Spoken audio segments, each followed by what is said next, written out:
It's a cloudy Saturday night here in Batavia, New York.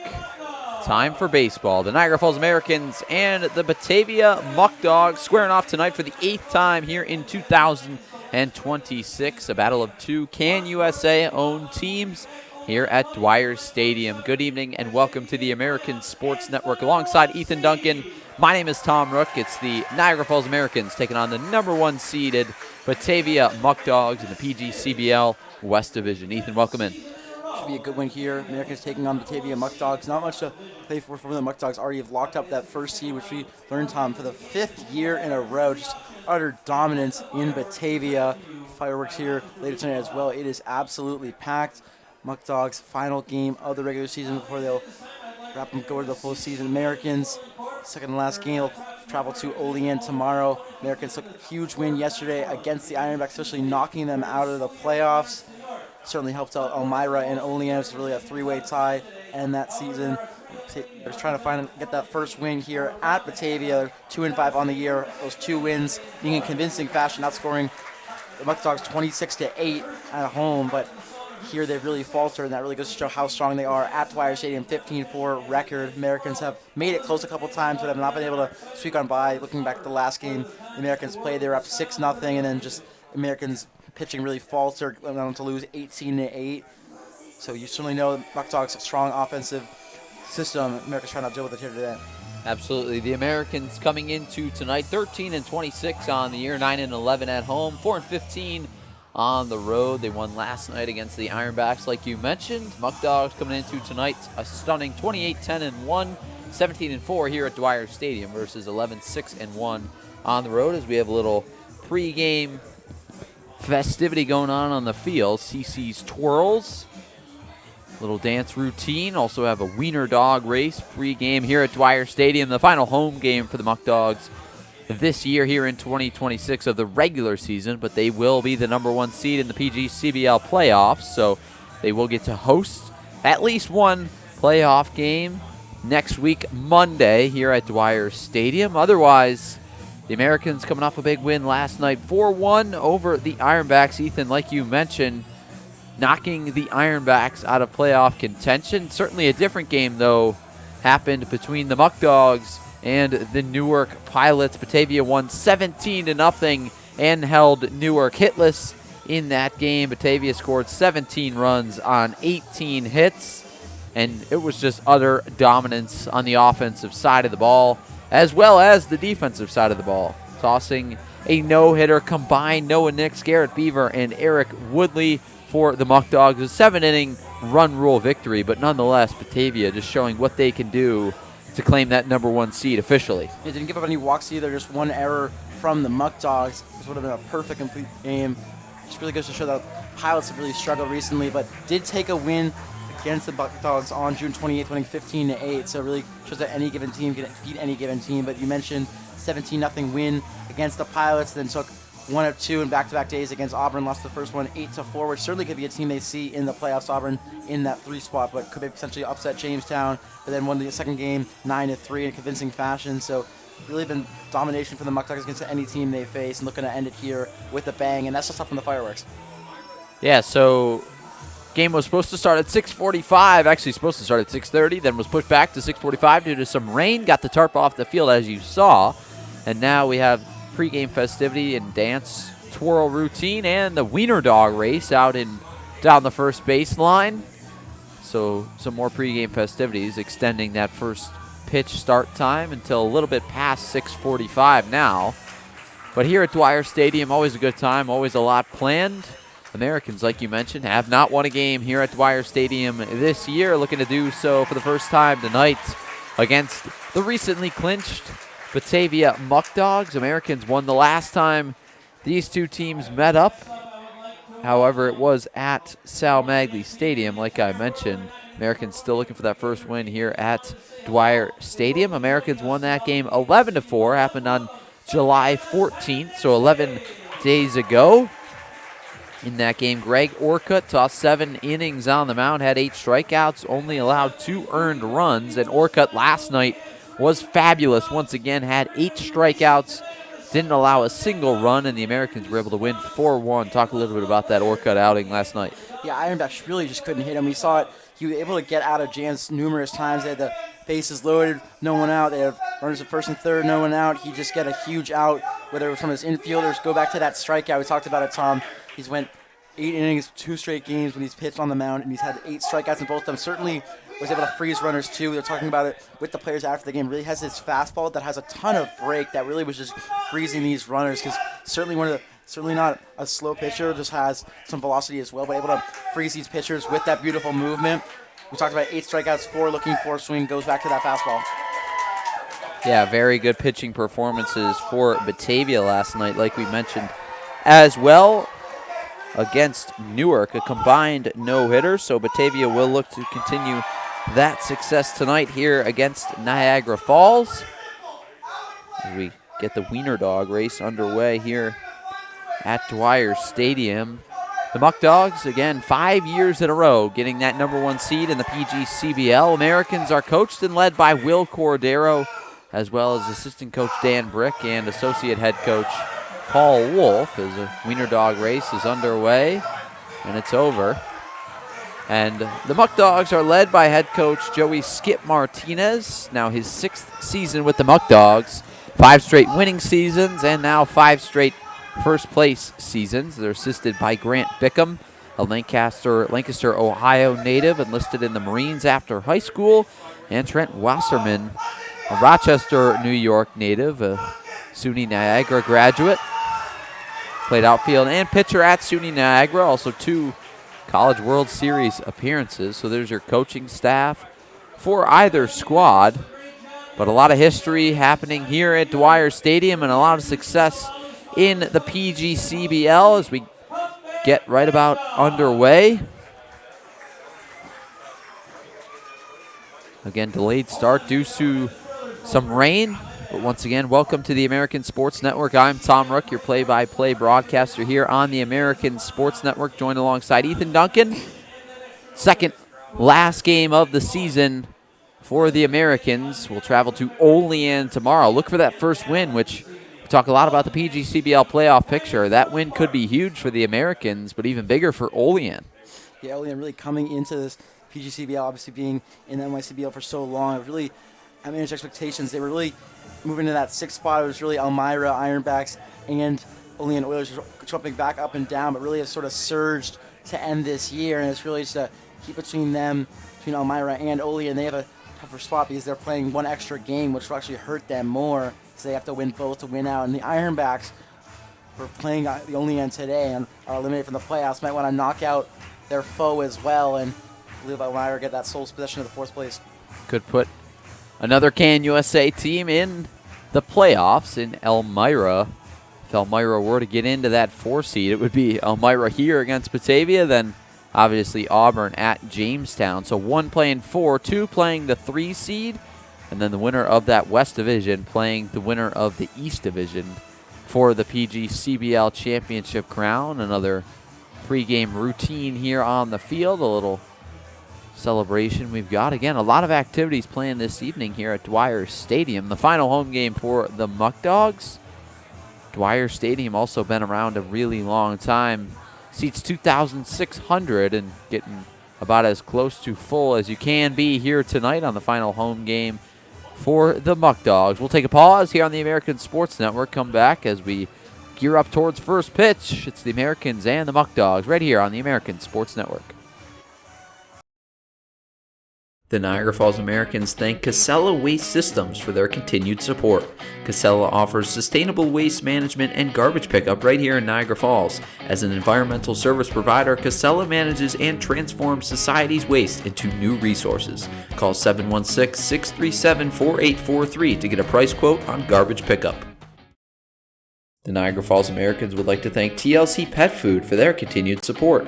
Specializing in nutrient-dense recipes, TLC Pet Food offers dog and cat food with fresh ingredients and added probiotics. Find the whole life dog and cat formulas for your furry friend at tlcpetfood.com. Union. Greater Together Credit Union provides personalized banking, loans, mortgages, and savings accounts for anyone living, working, or attending school in Erie or Niagara counties. For more information, current rates, or to apply for membership, visit greatertogethercu.com. Sammy's Pizzeria has been family-owned and operated for 3 generations since 1962 and are the originators of the one-half tray of pizza. The Americans would like to thank Sammy's for sponsoring the team this season. Pick up all your favorites right across the street from Sal Magley Stadium at Sammy's Pizzeria. Back here at Dwyer Stadium here in Batavia, New York. It's the Americans and it's the Muckdogs, the second last game of the 2026 regular season for the Niagara Falls Americans, taking on the Batavia Muckdogs. First place, Batavia Muckdogs. I'm Tom Rook alongside Ethan Duncan. Like we mentioned, Batavia coming into tonight 6-4 in their last 10 games. Americans 4-6 in their last 10. Muckdogs have won 2 in a row. Americans won last night against the Ironbacks. We'll take a look now at the starting lineups for the Americans and the Muckdogs. First up, the visiting Americans as they will come to bat. First up tonight here in the top of the first.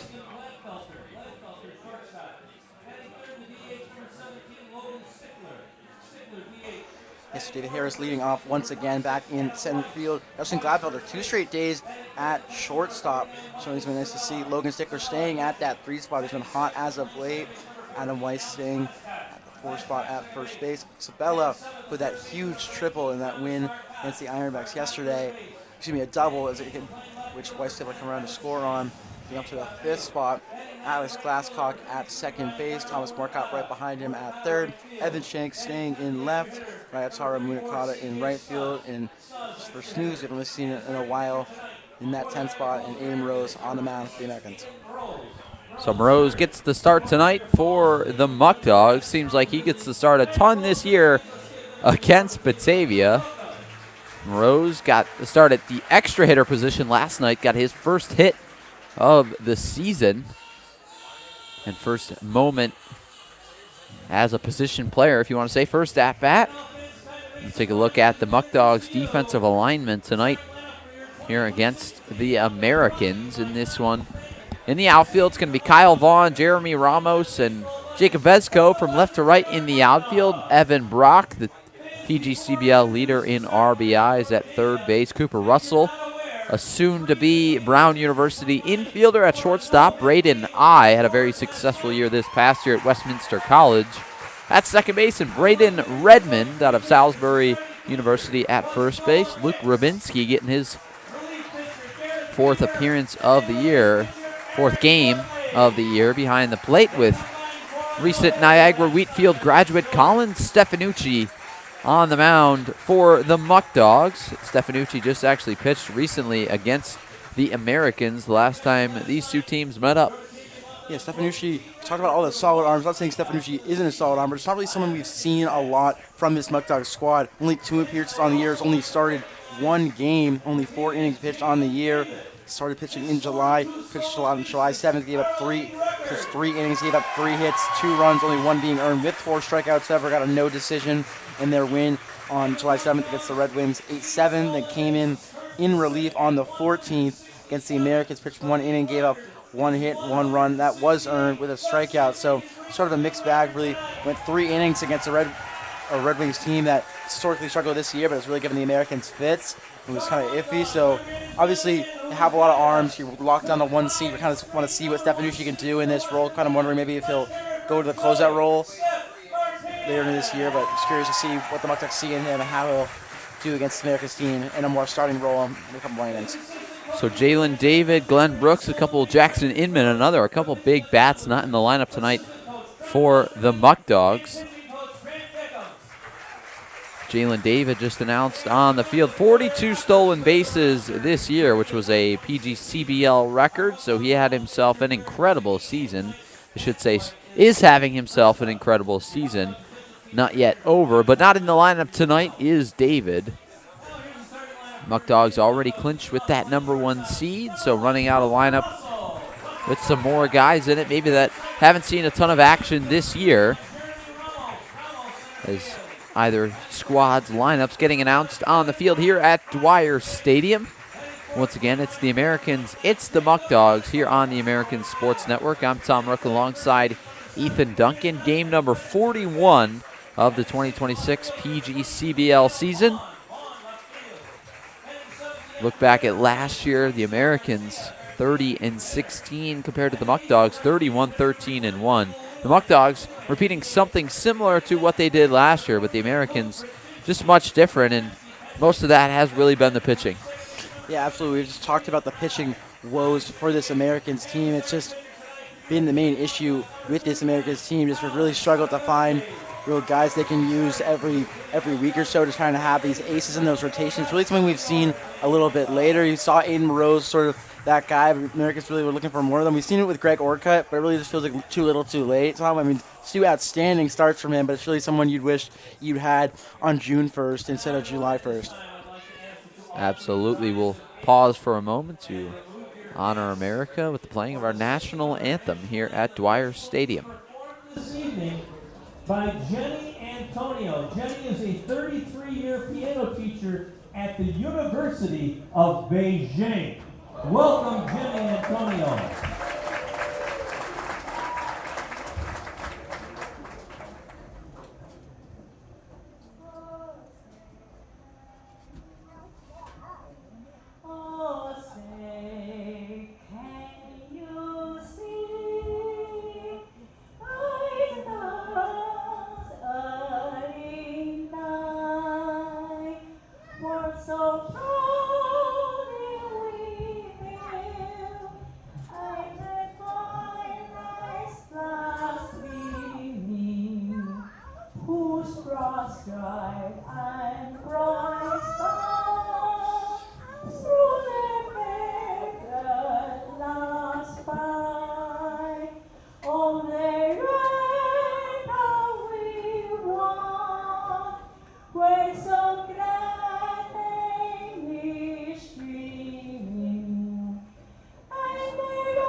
Had a professor from the University of Beijing here at Dwyer Stadium sing the national anthem. You wonder how the delay of this game kind of plays into some play tonight. I mean, obviously it's supposed to start at 6:30, now 7:01 start time here at Dwyer Stadium, so definitely a little bit of a delay for Colin Stefanucci and Aiden Rose out there on the mound. I mean, 31 minutes in terms of a warm-up routine definitely ruins it, hurts it a little bit. See how these guys kind of rebound from that. Yeah, you wonder if it'll hurt Stefanucci more, obviously, starting in the top of the first. We talked about the 6:45 start, but I always feel like in Batavia, there's always something going on. That's not saying that's a good thing, not saying that's a bad thing. The stopped DUI night last time where they had the police cars on the field. Always seems like there's something going on in Batavia, which really goes to show the community they have here. And saw that with the Taun Twirlers, saw that with the national anthem, saw that with the other dance routines. So I always feel like the start time sort of feels like the NBA time, where the time given is a little bit 15 minutes later. But this time it's actually something good. It's not commercials, so something good to see. Yeah, not always, we talk about things like that where it kind of hurts the routine of pitchers, but also hitters, right? You kind of worry about getting loose a couple minutes pre-game, especially with getting your legs loose, getting your arms loose, whereas these guys were getting loose maybe 40 minutes ago for a 6:30 start time, but now changed, and now a 7:01, 7:02 start time. So a very different atmosphere for especially a guy like David Harris, who mentally prepared to lead off the game at 6:30 or maybe a minute or two after. Now going to take the field for about a 7:03 first pitch here against Colin Stefanucci out there on the mound for the Muckdogs. Stefanucci just graduated high school from Niagara Wheatfield. He's pitched in 2 games this season for the Muckdogs. He'll be going to Hilbert College in the fall, a Division III school in the AMCC in Hamburg, New York. But now it's time for baseball here at Dwyer Stadium. It'll be Stefanucci on the mound against Mr. Consistent. David Harris, the leadoff hitter tonight for the Red, White, and Blue. Stefanucci against Harris. First pitch of the ball game is underway, and it's cracked down the right field line, but foul for strike 1. Harris went 1 for 4 yesterday with a triple. He'll score 2 in that game. Batting average just go down a little bit, just south of 450. Behind Caleb Delaney, perfectly right on the nose, 500 batting average. Certainly can look at, though, Tom. Harris pitched a lot more, played a lot more games than Delaney has. Pitch outside, misses now 1-1. Yeah, Harris a triple yesterday, extended his hitting streak to now 17 games, on base streak to 22. Harris just been an absolute machine at the plate this year for the Americans, and especially as of late. Here's the 1-1 to Harris. Sky to the left side. Kyle Vaughn underneath it. And he makes the play for the first out of the inning. Harris is retired. Really good crowd here tonight. As I mentioned, about as close as a sellout as you can be. 2,600 here at Dwyer Stadium. And that'll bring up Justin Gladfelter. Gladfelter struggled yesterday, going 0 for 4.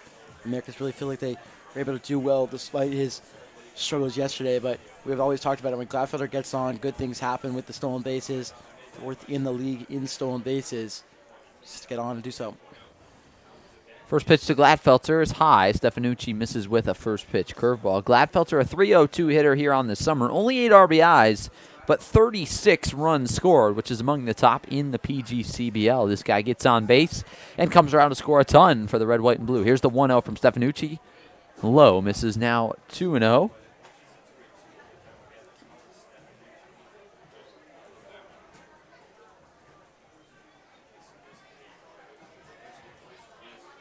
The 2-0, Gladfelter takes it inside. Called a strike, fastball caught the inner half. Now 2-1. Gladfelter was on a roll there from July 11th to the 14th. Right, a 5-game hitting streak. Here's the 2-1, taken low. Now 3-1. 5-game hitting streak from the 11th to the 14th. In that game against Batavia on the 14th, Gladfelter 2 for 4. But since then, the last 3 games, a little bit struggling, just 2 for 11. Here's the 3-1. Gladfelter takes down the outer half. Called strike, now full count. You talked about the runs that Gladfelter was able to come around in. 242 runs on the year for the Americans, 15% coming by Gladfelter. Full count pitch. Gladfelter looking for his first walk since July 10th. Fouls that one off. Been 8 games since Gladfelter's worked a walk. Last time, July 10th at the Newark Pilots, where he had 5 walks in that game. Count is full here against Stefanucci. We're in the top of the first. Muckdogs Americans, nobody on, 1 out. Pitch to Gladfelter. Bounce on the third baseline and fair. Past the diving Brock. Gladfelter rounds first, not stopping there. He's headed for second. The throw in from Vaughn is not in time. Justin Gladfelter, a 1-out double here in the top of the first. Slides in safely. Good piece of hitting. Past Gladfelter, Evan Brock, third base. Chance able to grab that one. Played well by Vaughn down the left field line, but Gladfelter, we always talk about it, never stops running. Like getting safely. So even though it was a good throw, Americans have a runner in score position here with 2 outs. Excuse me, with 1 out. So here's Logan Stickler. Sticking in that 3 spot tonight is Stickler. We've seen him in that 4 spot, though, as of late, except for last night. Stefanucci steps off. Gladfelter, a big speed threat out there at second. Americans have been taking a lot more bases as of late, but nobody takes more bases in the PGCBL than the Muckdogs. Stickler drives that one out to deep center. Ramos going back, still going back at the track, at the wall. It'll fall over his head. Stickler rounds first. He's headed for second. Gladfelter had to hold up. He's rounding third, headed for home. The relay throw from Russell is up the line, and Gladfelter scores. It's a 1-out RBI double for Logan Stickler. Americans draw first blood. They lead 1-0 here at Dwyer Stadium. Stickler absolutely killed that ball right at that 400 sign. Didn't know if it was going to go over the wall, just at the bottom of the wall. Probably went 395 feet. We talked about it. Gladfelter had to wait, see what that ball was going to be caught or not, able to go back to second. But even still, when that ball was dropped, he's able to score from second. Close play at home. Not the greatest throw from Russell. Suppose off the line there for Rybczynski. America's up 1-0. Here's Adam Weiss. First pitch to Weiss is taken in the dirt. Gets by Rybczynski. Stickler scampers to third. He'll make it. Logan Stickler moves up 90 feet on the wild pitch. Good hustle from Stickler. Now just 90 feet away from scoring another run are the Americans. And Weiss is ahead in the count 1-0. Great hustle from Stickler right there. Yeah, absolutely. So just continue to keep running. It was played well by Rybczynski. Didn't get that far away, but he runners in scoring position. Runner at third certainly helps. Pitch to Weiss, taken upstairs, just high. Stefanucci a little bit upset with the call. Thought he had it in there. Safe to say this game doesn't really matter a whole lot for the Muckdogs. They've locked up the #1 seed. Americans out of playoff contention. As Weiss takes that one low, now 3-0. So good old-fashioned game of baseball for fun, as you could say. I mean, a win is a win, right? Talk about the season series. The Muckdogs have that locked up as well. 5-2 right now. But still looking to end this season off strong as Weiss takes that fastball inside a called strike. Now 3-1. Americans lead 1-0 here in the top of the first. One out. A David Harris leadoff fly out, but then back-to-back doubles from the red, white, and blue. Here's the 3-1 to Weiss. Popped up to right. Going back is Vezko. Stickler will tag. Caught in the throw. Cut off. And the relay is not in time. Stickler scores sliding in head first, so it's a sacrifice fly for Adam Weiss. Americans lead 2-0. Good piece of hitting from this Americans team. We talked about that game last time when they were here. Lost 18-8, but had that hot start, scoring 6 in that first inning. If able to hit well so far off of Stefanucci and able to get two runners come around, just having two runners come around to score, certainly something good to see. Time where we've seen the Americans start off hot and get the runners on to start the innings, but then when the runners are on or in scoring position, they go silent. Pitch to Mike Sabella is up and away for ball one. Americans lead 2-0 now here in the top of the first at Dwyer Stadium. Sabella at the plate, a switch hitter batting from the left side against Stefanucci. Pitch fouled off. Now 1-1. Talk about Sabella last night against the Ironbacks. Like you mentioned, Ethan, a big double. First hit of the ball game in the bottom of the fourth. Went through 3 innings of no hits, no runs from either team. Sabella opened the floodgates, and the Americans won 4-1. Here's the 1-1. Sabella pops it up to the right side. Braden Redmond coming in. Rybczynski back, and he makes the play for out number 3. So Sabella pops out to end the inning, but not before the red, white, and blue strike first. They score 2 runs on 2 hits, no errors, and nobody left on base. We head to the bottom of the first. The Muckdogs come to bat against Eden Moroz, down 2-0 to the Niagara Falls Americans.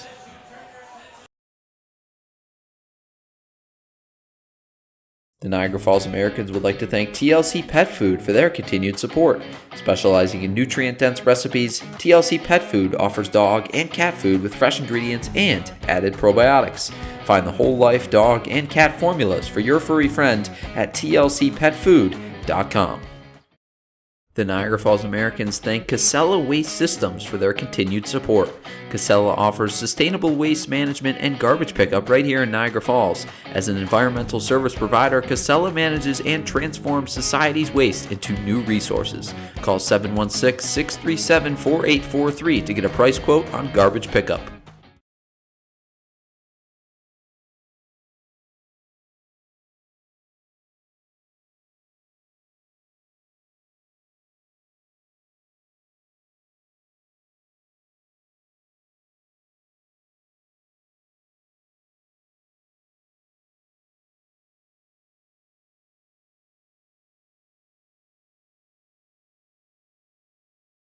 So we're in the bottom of the first inning. Americans lead 2-0 after back-to-back doubles from Justin Gladfelter and Logan Stickler and a sacrifice fly from Adam Weiss.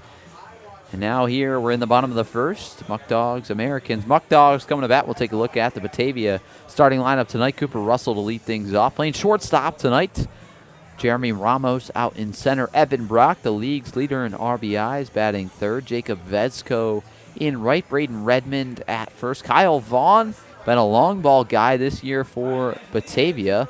Out in left, Patricio Garcia, the extra hitter. Michael Wheelinen, the designated hitter. Luke Rybczynski behind the plate. Braden I at second, and Colin Stefanucci out there on the mound. Surrendered 2 innings there in that top of the first. That'll bring up Cooper Russell. Russell out of Lakewood, Ohio, going to play next year at Brown University. First pitch from Aiden Moroz, misses down and in, ball number 1. Moroz on the mound for the Americans. So-called ace this year for sure. Behind in the count 1-0. Pitch fouled off. Now 1-1. Got to be the ace, right? For sure. Moroz faced the Muckdogs earlier this year on June 20th in their first win in that 15-4 rout. Got his second win on the year, going 7 innings, giving up 7 hits, 4 earned runs, but Americans certainly were able to help him out on the run front, having 15 runs as well. So it feels like Moroz, when he's facing these tough teams, needs the run support as well, which he got. Russell gives that one a ride into left center, ranging over Shank. He makes the play. So Russell gave it a ride, but Shank over into left center makes the play, which will cause us to look at the Americans' defensive alignment tonight against the Muckdogs. Certainly a different outfield than we've seen in weeks past, with Evan Shank in left, David Harris actually, well, he always is, in center, Taro Munakata in right field, Thomas Marcotte staying at hot base at third, Christian Gladfelter at short, Alex Glasscock at second, and Weiss at first. First pitch from Moroz is in there, called strike 1. Battery tonight, Moroz and Sabella seem to work together very well. The 0-1 taken inside, just misses. Moroz, a guy that does not overpower anybody with a fastball, but able to force soft contact, create outs when he needs them. Here's the 1-1, low, good stop from Sabella. We talked about it, with really not getting those strikeouts, but honestly, it doesn't matter from Moroz, working these long counts where you get a strikeout on a 10-pitch at-bat. He'd honestly prefer a two-pitch ground out. That's how he's able to work into these long games, able to get these quick outs and go far in games. The 2-1 misses down and in. A ball now 3-1. Yeah, Moroz in his 3rd start of the year against the Muckdogs now. Last one coming on July 4th. Like you mentioned, Americans lost that game 2-1. Takes that one inside, so ball 4 to Jeremy Ramos. Muckdogs have their first base runner on via a walk. Ramos, good speed over there at first for Batavia. In 2 outings this year against Batavia for Moroz, 15 innings, giving up 13 hits, 5 runs, just 4 earned.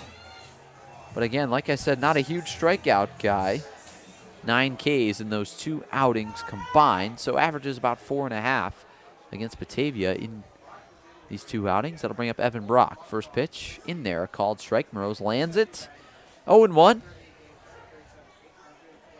Brock, like I mentioned, this year leading the PGCBL in RBIs. The entire league, not just the West Division. Brock, 43 on the year. Pitch from Moroz in the dirt. Nice stop from Sabella. Now 1-1 to Brock. Brock plays collegiate ball at Brockport at the Division III level. Count 1-1, 1 out in the inning. Moroz pitch to Brock, driven out to right. Munakata drifting towards the line. It'll be a long run. He won't get there. Dives and it falls. Ramos round second. He's headed for third. Brock standing at second, so it's a stand-up double for Evan Brock. Dunks it in right in front of Ryotaro Munakata. Now second and third for the Muckdogs here with 1 out in the bottom of the first. Ball's just hugged down that right field line. It was a long run for Munakata. He saw diving out, trying to go all the way for it. Schwab's played well behind him to allow no runs to score, but second and third after that quick out. And it's Russell, you now have second and third for Jacob Vesco.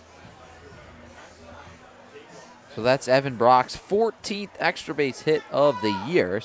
Shockingly, not first on the Muckdogs. Jackson Inman with 16, not in the lineup tonight. Corners in for the red, white, and blue.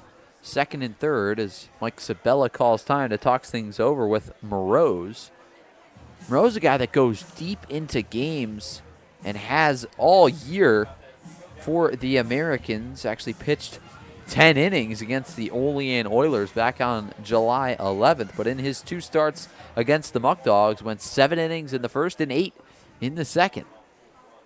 Second and third for Batavia. 1 out in the inning here in the bottom of the first. Pitch from Moroz. low, missing down and in with the curveball, 1-0.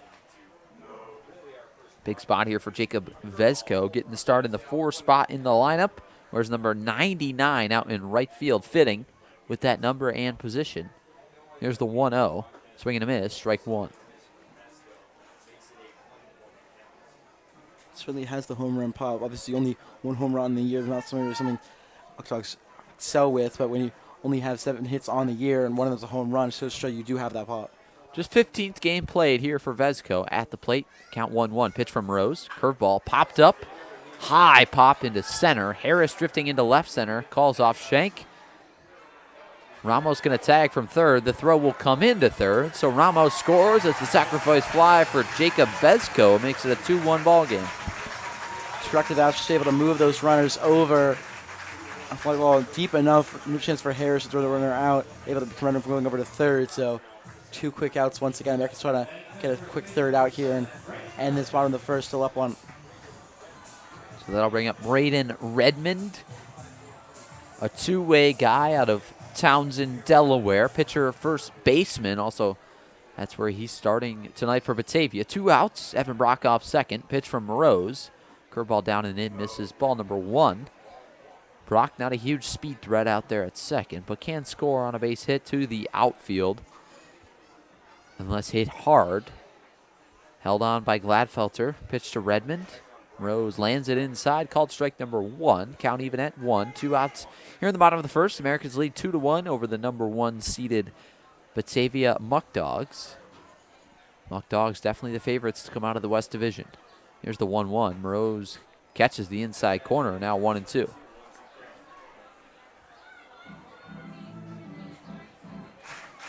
So Moreau's quickly ahead, 1-2, 2 outs here in the bottom of the first. Redmond at the plate, batting from the left side, playing first base tonight for the Muckdogs. Moreau takes a deep breath, deals. Curveball, swing and a miss, strike 3. Moreau gets Redmond down on strikes.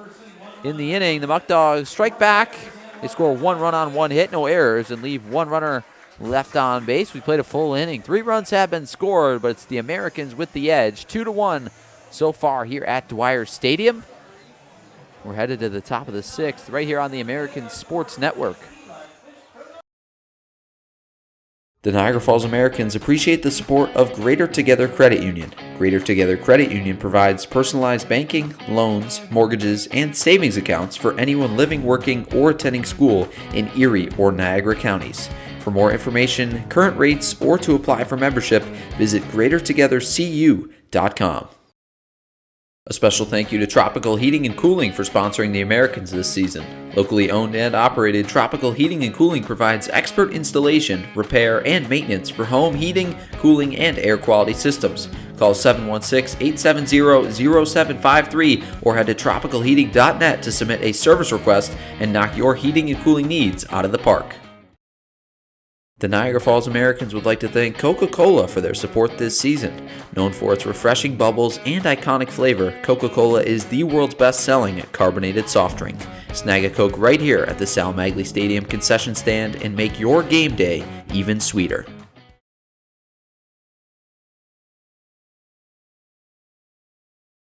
Americans lead 2-1 here in the top of the 2nd from Dwyer Stadium. I'm Tom Rook alongside Ethan Duncan. Muckdogs second in the PGCBL West Division in attendance last year, averaged 2,400, a total of 55,704 fans in 2025. Now the final home game this year here in 2026.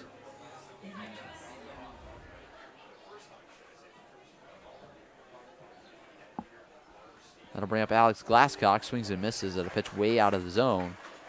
For strike number 1, the Muckdogs number 2 again in the PGCBL this year in attendance, averaged 2,211, just a little over 300 behind Elmira. Here's the 0-1.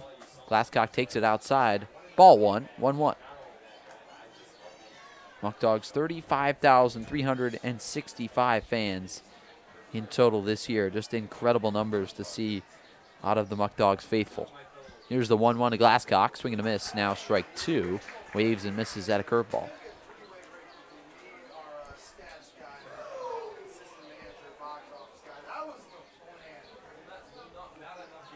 Americans trail 2-1. Count 1-2. Colin Stefanucci on the mound against Alex Glasscock. Here's the 1-2. Taken down and in. Now 2-2. Good pitch from Stefanucci. That changeup down and in, but Glasscock didn't bite. We saw him swing at that first pitch out of the zone, that first pitch, but good take there. Glasscock had a stolen base last night and a hit by pitch. Here's the 2-2. Crack to left field. Going back is Vaughn. A couple steps. Makes the play right in front of the warning track for out number 1. Yeah, we were able to work it to a 2-2 count. We hit it about 300 feet, just right at Vaughn. Here's Thomas Marcotte, the hot corner tonight for the Americans. Had a base hit to left field last night, also a walk, so was on base 2 out of 3 times. The 1-out pitch. Marcotte swings and misses. Strike number 1. Spoke with Marcotte pregame, just worrying about getting out in front of the baseball. Not worried about being too late, getting that barrel out in front. Here's the 0-1. Marcotte swings and misses again. Now 0-2. Said kind of trick of the trade is just to remind himself to really get that barrel out in front, overemphasize that feeling. He's behind 0-2 here against Stefanucci. 1 out in the top of the second. Pitch to Marcotte. Bounced foul towards the Muckdogs dugout. Still 0-2. Marcotte played 2 years at Southern Maine Community College. Now going to take his talents to Rhode Island College in 2027, a Division III school. Here's the 0-2 from Stefanucci. Lands in there. Called strike 3. A beautiful spot on the inner half. Gets Marcotte leaning and takes it for strike number 3. Yeah, no argument there from Marcotte. Just a good spot after 2 straight doubles in that last inning, which were the first extra base hits of the year for Stefanucci. 2 quick outs here. So that'll bring up Evan Shank. Had a good night last night, was on base twice, a walk and a double, but was thrown out trying to stretch the double into a triple. First pitch from Stefanucci, cracked down the left field line, but foul. Shank well out in front of that fastball. Stefanucci, a guy that has good arm side run on the heater, moves in against righties, away from lefties, so guys like David Harris and Sabello will get that pitch a ton tonight. Shank takes that one low and away. Ball 1, evens up the count at 1. 2 outs here in the inning. Shank rubbing his eyes, possible contact, maybe fallout, but steps right back in the box. Looks like he's all right. Count even at 1, 2 outs here in the top of the second. Pitch to Shank, popped up on the right side. Redmond drifting back, now Eye coming over. Eye calls him off and makes the play for out number 3. So in the top of the second, the Americans go down in order 1, 2, 3. No runs on, no hits, no errors.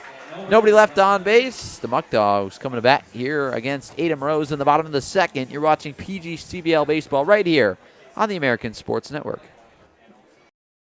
The Niagara Falls Americans appreciate the support of Stalka Agency. Serving Western New York since 1957, Stalka Agency makes insurance simple through proactive planning and straightforward conversations. Call the local Stalka Insurance team at 716-634-7070 to get a tailored insurance quote that's as precise as a pitcher painting the outside corner. The Niagara Falls Americans appreciate the support of Greater Together Credit Union. Greater Together Credit Union provides personalized banking, loans, mortgages, and savings accounts for anyone living, working, or attending school in Erie or Niagara counties. For more information, current rates, or to apply for membership, visit greatertogethercu.com. The Niagara Falls Americans would like to thank TLC Pet Food for their continued support. Specializing in nutrient-dense recipes, TLC Pet Food offers dog and cat food with fresh ingredients and added probiotics. Find the whole life dog and cat formulas for your furry friend at tlcpetfood.com.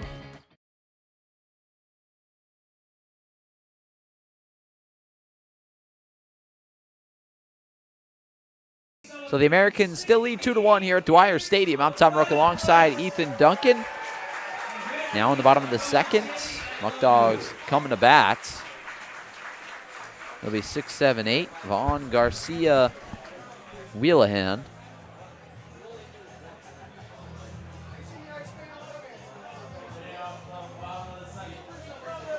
Leading off is Kyle Vaughn, the left fielder tonight for the Muckdogs.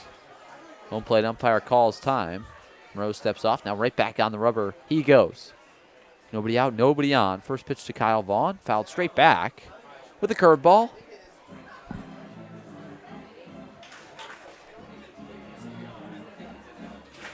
Vaughn at the plate here for the Muckdogs. Where's number 22? 0-1 from Rose. Slider misses up and out. Aiden Morose pitched and played the field this past year at Anna Maria College. Closed down, now going to play next year at Point Park University in Pittsburgh, a Division II school. Here's the 1-1 to Vaughn outside. Misses. Now 2-1. Vaughn, all the way from Bradenton, Florida, plays at the State College of Florida in Manatee, Sarasota, junior college. Here's the 2-1. Vaughn fouls it off. Now 2-2.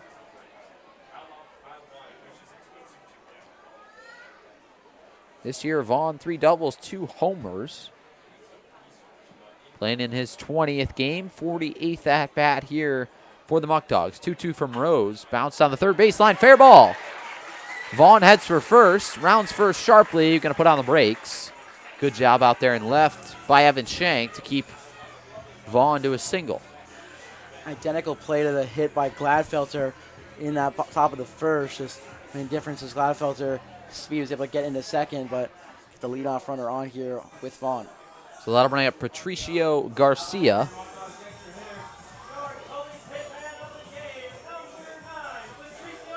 Garcia normally find himself behind the plate. Scores the bunt, pulls back, takes the ball inside. Now getting the start as the extra hitter tonight for the Muckdogs. Recently joined this Muckdogs team did Garcia. He's only played in 4 games. Tonight is 5th. Vaughn way off first. Now retreats. Bunt laid down. Morose fields. Going to go to first with it and get the out. Good play by Aiden Morose. Going to play next year at Point Park as a two-way guy, third baseman and pitcher. So definitely a guy that can field well. Kind of picks up the ball, throws him out, says thanks for the out. But a successful sacrifice from Garcia. Yeah, we certainly got Garcia was the Tully's player that could, if he got a hit, we were able to give everyone free Tullys. Wondering if he tried to go for the bunt to try and get both the hit and free Tullys, but played well, as you mentioned, by Morose. No chance of leadoff runner, but you get an out. Surely got a plan about that. There's Michael Wheelahan at the plate. 0-0 from Rose. Fouled off. Muckdogs coming out swinging tonight. Wheelahan still looking for his first hit on the year. 0 for 15.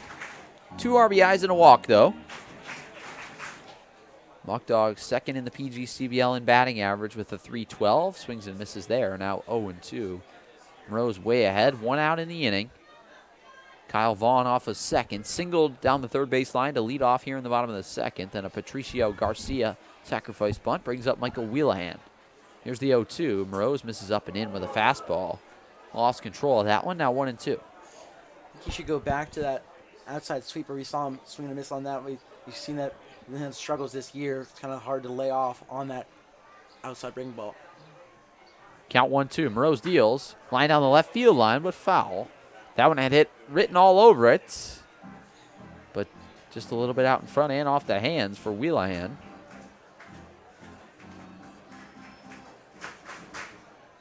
Americans lead 2-1. Scored 2 runs in the top of the first on back-to-back doubles from Gladfelter Stickler and then a sacrifice fly.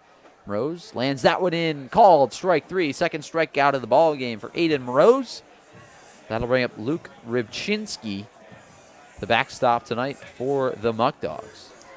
We've talked about, Tom, locking up the 1 seed, really able to utilize these players that haven't played as much this year, looking at Rybczynski and looking at Wheelahan before him, who both have yet to record a hit on the year, and Vesco as well with 188 batting average. Really goes to show that they can really use anyone they can, and honestly a confidence boost and a huge amount of depth, but if anything goes down, you can see that these players can help you out. Yeah, Vesco just a 188, but it's got 32 at-bats. Rybczynski, this is just his 8th at-bat of the year. That was Wheelahan's just 16th, so getting these guys in tonight in a game that, doesn't mean a whole lot to this team as they have already clinched. Morose behind in the count 1-0 to Rybczynski.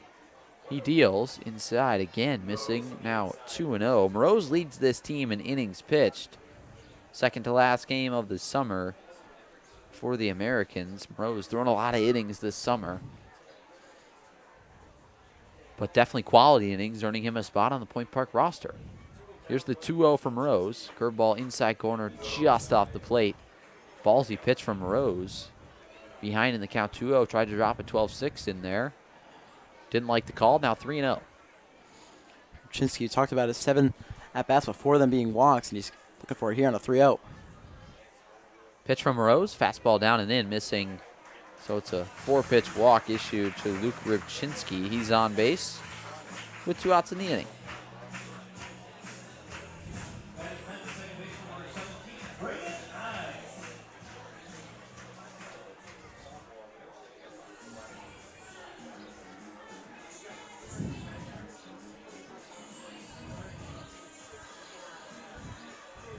Really goes to show, Tom, how well the team's able to bat with Brandon Iyer, 219 hitter, batting 10th. Certainly looking to drive an RBI. So here's I, first and second, 2 outs. Pitch from Rose, misses way upstairs. That's 5 straight from Aiden Rose. Hasn't really looked like himself this past batter and a half. Struggling to find that curveball as that one way upstairs. Rose working out of the stretch. Count is 1-0 here against Braden I.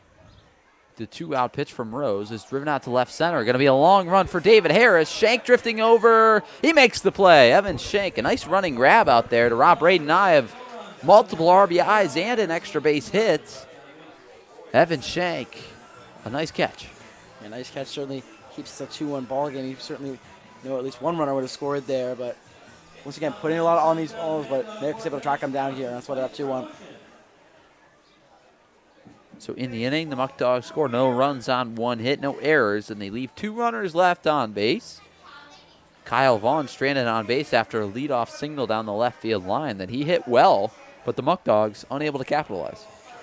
Sort of talked about it, Tom. Like Monroe's able to get out of these jams, which he does well with that huge strikeout. It almost feels like they're coming when the Americans really need them to. So surely something good to see. Sun now peeking out here at Dwyer Stadium. Again, kind of a rainy start. Now down to 72 degrees. Was a high of 80 today, but supposed to drop down to 58 this evening. Kind of been a wacky summer in terms of weather. We've had some games canceled due to rain, but also some air quality alerts and some smoke in the air from the Canadian-Minnesota wildfires. But good to see that the air is clear once again here at Dwyer Stadium. Been around a really long time. Long history of baseball here in Batavia.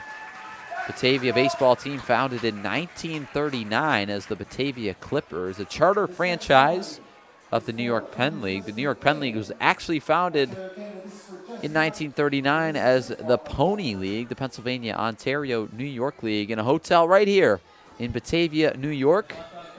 6 teams in that Pony League: the Bradford Bees, the Hamilton Red Wings, the Jamestown Jaguars, the Niagara Falls Rainbows, and the Olean Oilers.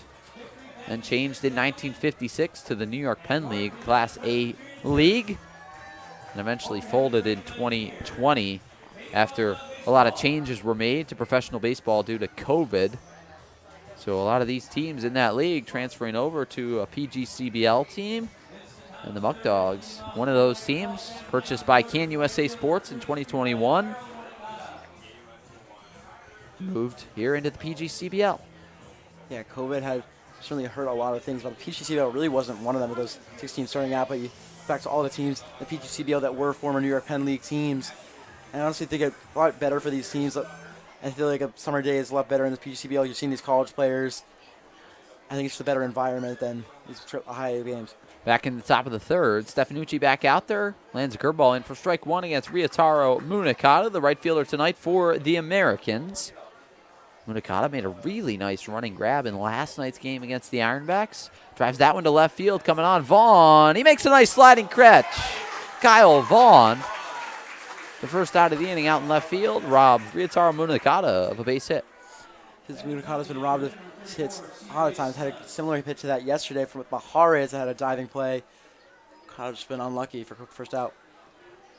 Munakata hit it well. Got a guy out in front, tried to dunk it into left, but nice sliding grab by Kyle Vaughn. That'll bring up CJ Snooze. First pitch, inside, misses. Now 1-0. Snooze's dad actually played professional baseball and spent some time for the Muckdogs. back when they were an affiliate of the Philadelphia Phillies in the 90s. So good connection for Snooze back here, playing on the stomping grounds of his father. Out 1-1, pitch to Snooze.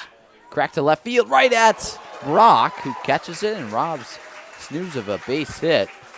And he's really been struggling at the plate lately. Yeah, it really feels like so far this year, Snooze has really needed a hit and just unlucky right at the infielder. We talked about hitting 167.067 on the year, only has 2 hits. Those singles, was looking for a third one there, but come up empty. 2 huge outs. America's put a lot on the ball, brings up David Harris. So David Harris 0 for 1 today. Popped out in the first inning. Here against Stefanucci. Pitch, outside corner, called a strike. Good spot from Stefanucci.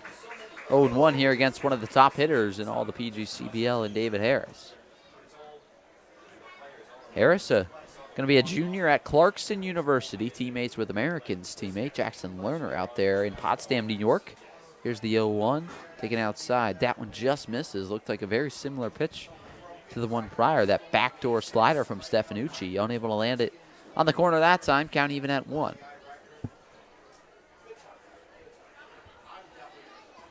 Here's the 1-1. Harris bouncing ball to the right side. Stays back now. Fields on the short hop. Goes to first. Out number 3. Harris is retired, and back-to-back innings, the Americans go down in order.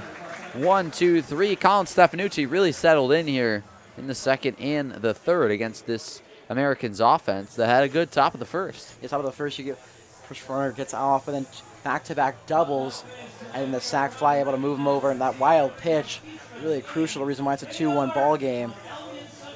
Certainly cooled down. We talked about only went 3 innings in the Geneva game.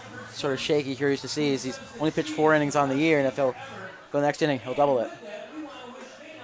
So we head to the bottom of the third. Muckdogs still trail the Americans 2-1, looking to get something going here on the offensive end against Aiden Rose and the Niagara Falls Americans. Niagara Falls Americans would like to thank Casella Waste Systems for their ongoing support. Casella provides residents with professional waste control and garbage pickup in Niagara Falls that is extremely sustainable.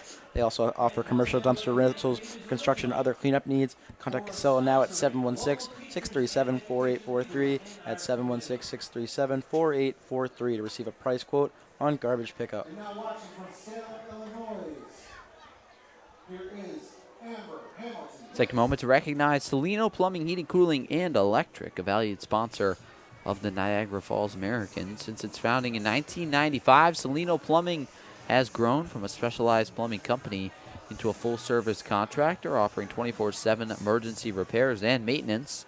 Salino Plumbing's local Buffalo plumbers are licensed, experienced professionals who work with your best interests in mind.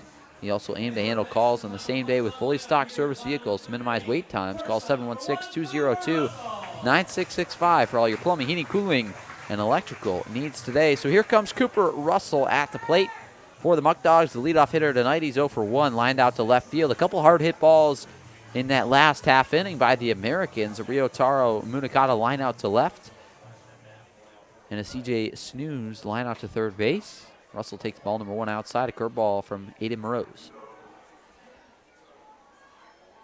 Russell this summer a 305 hitter. The 1-0 from Rose. Curveball lands in there. Good spot from Rose. Now 1-1. Pitch from Rose. Curveball again. Just misses upstairs.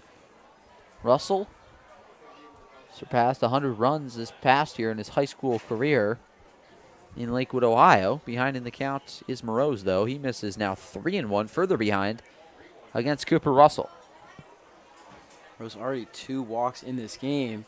Trying to avoid giving up a third. Here's the 3-1. Moroz misses outside. It's another leadoff walk issued for this Americans team, which they have been struggling with as of late. Russell, a good threat to run over there at first as well. Orcutt, a couple leadoff walks last night, able to work around him against the Ironbacks, but more often than not, those leadoff walks come around to hurt. Pretty similar strikeout to walk ratio, 29 strikeouts to 24 walks. So pretty similar. He has 2 strikeouts and 2 walks, but I just really feel like where they're coming in this these innings, the lead off and get those leadoff runners on a 2-out walk. There goes Much more Russell, dangerous. crap down the right field line, a fair ball. Russell had to stop, look, and make sure it was fair. Now round second, he's headed for third. Skip Martinez giving him the wave home. He'll score easily. Ramos round second, heads to third, and slides in safely. It's an RBI triple for Jeremy Ramos. His first hit of the ball game ties this one up 2-2 here at Dwyer Stadium. And that's what we talked about, Tom. Those leadoff walks hurting you. Just a beautiful ball down that right field line, right into the corner. Easy triple for Ramos. And now 90 feet away from getting this lead back. Just played by Ramos, first triple on the year. And his second extra base hit, had one double prior, a bigger one there. So here's Evan Brock, a golden opportunity for the PGCBL's RBI leader. The runner at third, nobody out. Pitch from Rose, low, misses. Now 1-0. Second to last game of the PGCBL season for the Americans. Not sure how much pitching depth they'll have tonight. Here's the 1-0. Rose misses just low, now 2-0. Yeah, it's really been a struggle so far for Monroe's. Really hasn't been in control of the strike zone, and that's really crucial against Batavia, batting over 300. If you leave it too much over the plate, they're going to burn you, and they already have. 2-0 to Brock, outside, gets the call. Now 3-1, excuse me. Corners in for the Americans. Marcotte at third, Weiss at first. Middle back, so a ground ball up the middle. Americans will trade and out for a run. Here's the 3-1 to Brock. Misses low, and Rose, another walk. Really struggling to find the zone. Talked about it. This game delayed by about a half hour due to some rain, also some pregame festivities. So kind of showing here with Rose really struggling to find the zone. And Brock fouls that one off. Now 3-2. Yeah, we talk about pitchers having too much time to wait is really struggle them. I'm not saying that's really the reason why Morose has struggled, but could certainly be a reason why it is. So it's a 3-2 count now here to Brock. Nobody out in the inning. Morose deals out of the stretch. Curveball fouled off. Morose really working with that curveball tonight. Been kind of missing a little bit more than he traditionally does over the heart of the plate. Yeah, it's just been a tough problem for Morose. We've seen it given that leadoff walk and a triple. It's a huge spot here. The full count offering to Brock. Misses low and away, so that one's ball 4. Put runners at the corners for Batavia with nobody out in the inning. And I'll bring up Jacob Vezko.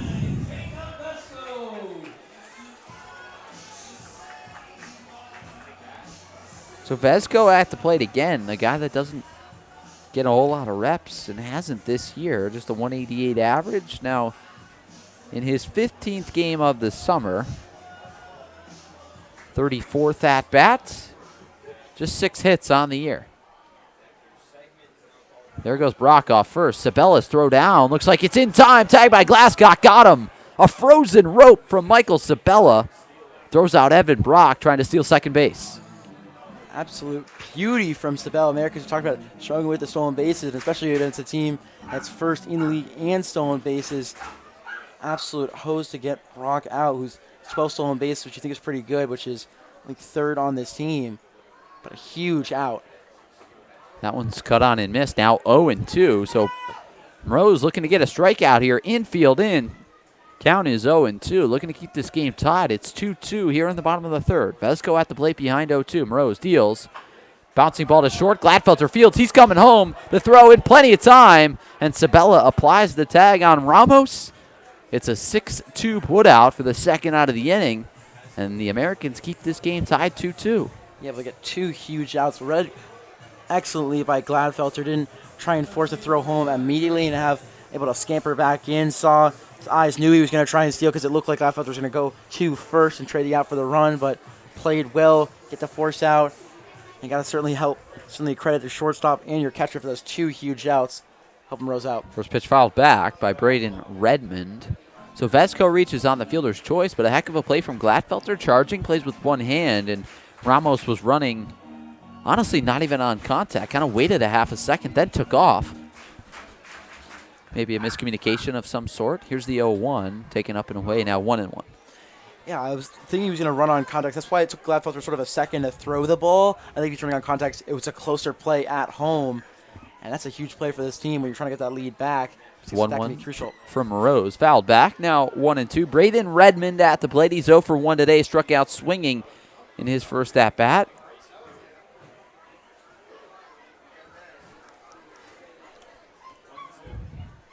Count is 1-2. Rose deals.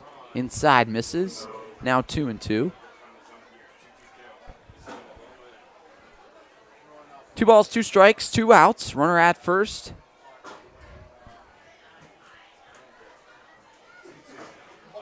Rose deals out of the stretch, taken low and in, just misses with a curveball. Now 3-2. Talked about Rose. We're kind of worrying about how he dealt with earlier in this game, but he's gotten 2 huge outs. Looking to get a third. Here's the 3-2. That one's driven to deep right center. David Harris going back. He won't get there. It lands in the gap. Vesco will score.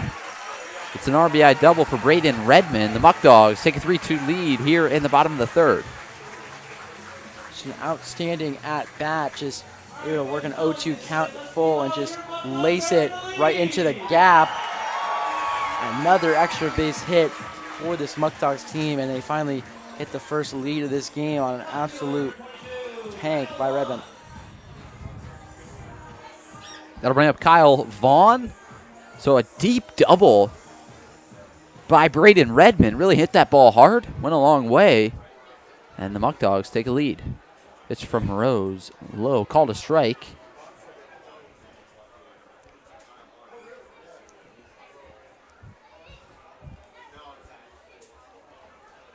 Rose ahead 0-1 here against Kyle Vaughn. He's 1 for 1 today. Singled last inning. The 0-1. That one skied out to center. David Harris drifting back. Still going back. Now backpedaling, makes the play. That ball traveled. A little bit of a wind tunnel for Kyle Vaughn, but Harris makes the play for out number 3 in the inning. The Muckdogs score 2 runs on 2 hits. No errors in the inning, and they leave 1 runner left on base. We've played 3 full innings, and the Muckdogs now lead the Americans 3-2 here at Dwyer Stadium. You're watching PGCBL baseball right here on the American Sports Network.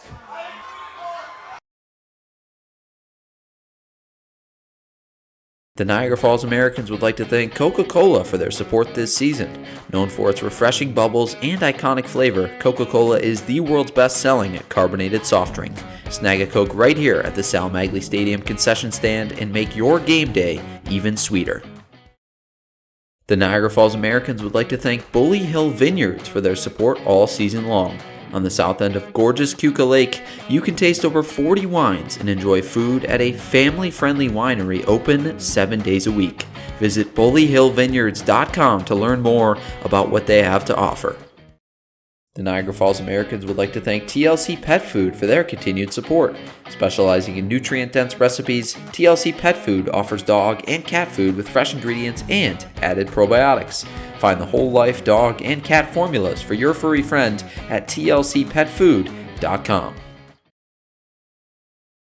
A special thank you to Tropical Heating and Cooling for sponsoring the Americans this season. Locally owned and operated, Tropical Heating and Cooling provides expert installation, repair, and maintenance for home heating, cooling, and air quality systems.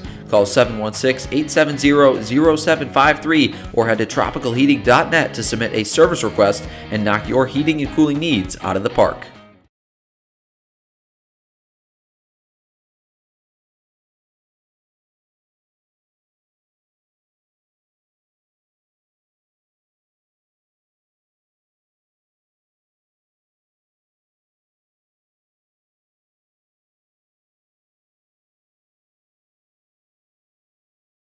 So that'll bring up Justin Gladfelter to lead things off here in the top of the 4th. Muckdogs lead 3-2 here at Dwyer Stadium. Gladfelter into the box. 2-3-4 coming up for the red, white, and blue. Colin Stefanucci back out there on the mound. The recent graduate out of Niagara Wheatfield High School. Gladfelter squares around the bunt, but pulls back, takes ball number 1. Yeah, we saw a bunt earlier in this game to get the runner over. So we sort of see Gladfelter. We've seen him in the past try and bunt for a hit. Something really out of the ordinary. Here's the 1-0 to the American shortstop. Driven out to left. Vaughn coming in. He's under it and makes the catch to retire Gladfelter for out number 1. Good to see Gladfelter recently announcing his commitment to play next year at San Diego State University. After a very successful season here with the Americans, trots back to the dugout for out number 1. That'll bring up Logan Stickler, who had an RBI double back in the first inning. Yeah, back-to-back doubles. Stickler for him. It was Gladfelter with that double as well. First pitch to Stickler, cut on and miss. For strike 1. Stickler killed that ball to deep center. We've seen him have power to deep center this year. Deep center, deep right center. Now swings and misses 0-2. Kind of a free swinging guy. In all counts is Stickler, able to drive the ball to the outfield with pop, but does have some struggles with the strikeouts as well. Now behind 0-2, 1 out in the inning. Justin Gladfelter fly out to left field. We're in the top of the 4th. Muckdogs lead 3-2. Stefanucci out of the windup, deals to Stickler, fouled off. Really nice job by Stickler getting a piece of that. Still 0-2 though. Americans 0 for 4 leadoffs. Certainly something they've struggled with so far. Going to 2 for 3 from the Muckdogs. Stickler behind 0-2 here against Stefanucci. 1 out in the top of the 4th. He deals, lone away. Gets by Garcia. Really kind of spiked that one. Stickler takes it. Now a 1-2 count. Stickler, a second-year American. One of just a couple guys on this year's team returning for a second year with the squad. Here's the 1-2 to Stickler, taken upstairs. Now 2-2. Stickler this year a .298 hitter, but like I mentioned, struggles a little bit with the strikeouts. 14 on the year. His 3rd on this team. He takes that one way outside. Now 3-2, gone from 0-2 to full. That's a good count from Stickler. Trying to get a walk and trying to get the runner on, or maybe more. We've seen him with that power. Also 17 RBIs, which is good for 3rd on this team. Here's the 3-2. Stickler pops that one up to the right side. Going back is I. Coming in is Vesco. He calls off I, makes the play for out number 2. A lot of pop-outs so far from the Americans. So once again, 2 quick outs here for Weiss, who had a sac fly his last time up. Stickler home.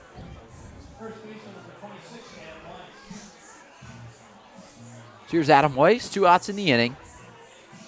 Weiss had a sacrifice fly. His first time up back in the 1st inning. We're in the 4th.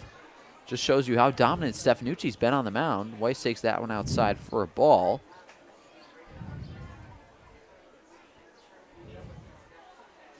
Stefanucci retired the last 10 in a row for the Americans. Here's the 1-0 in there. Called strike. Beautiful curveball. Took that one right out of the textbook. Yeah, it always feels like even when they bring new arms in, they're absolutely disgusting. Obviously, one of the best pitching lineups in this team. Weiss drives that one out to deep left center. Going over is Ramos. He's not going to get there. It'll fall in the gap. Weiss rounds first, headed for second. Ramos gets it in quickly. It's a stand-up double for Adam Weiss. Americans have a runner in scoring position here with 2 outs in the top of the 4th. We were just talking about how strong their pitching was, Tom. 10 straight batters retired, but Weiss hits one to the wall in left center for 10 straight retired batters. Americans looking for some life here with 2 outs. Really good barrel from Adam Weiss, just his 3rd double of the summer. Really smoked that one out to deep left. Real power hitter this past year at Herkimer County Community College. Still waiting on that first home run this summer. That'll bring up Michael Sabella. 2 outs in the inning. Pitch, checks his swing. Did he go? No, he did not. So now 1-0. Sabella in the transfer portal. Currently played this past year at Wilkes University in Pennsylvania, but a Cornelius, North Carolina native, now playing for the Niagara Falls Americans. He's been all over. The 1-0 to Sabella, outside corner, called a strike with the fastball. Now 1-1.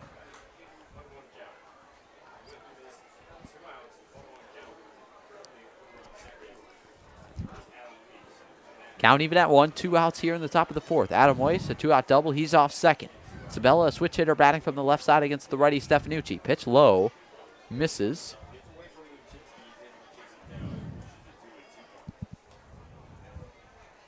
Sabella ahead in the count 2-1. Good opportunity for him to drive something here with a runner in scoring position in Adam Weiss. Sabella, a double and a triple on the year. Recent acquisition of this Americans team. Count is 2-1, 2 outs in the inning. Stefanucci out of the stretch, deals to Sabella. Bouncing ball on the first baseline foul, now 2-2.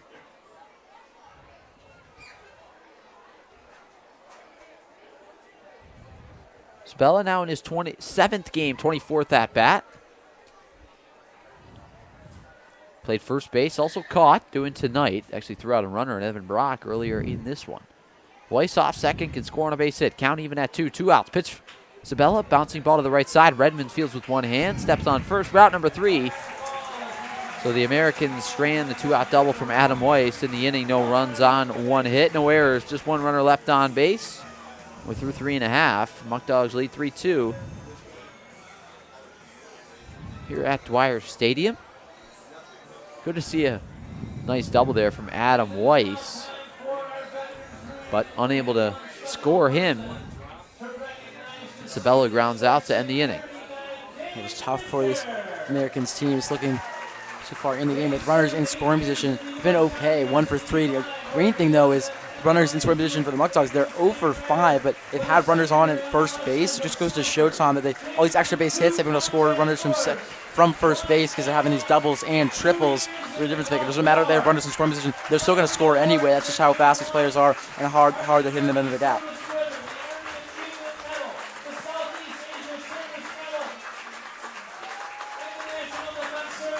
Honoring a member of our armed forces tonight.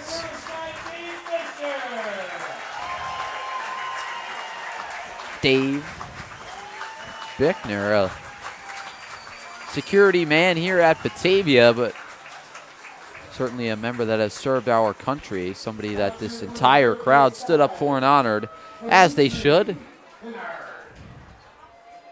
Say thank you so much, Dave. Actually, a guy that came to Niagara Falls a couple times this year, acted as our security liaison at Sal Magley Stadium. We'll take a pause here on the American Sports Network.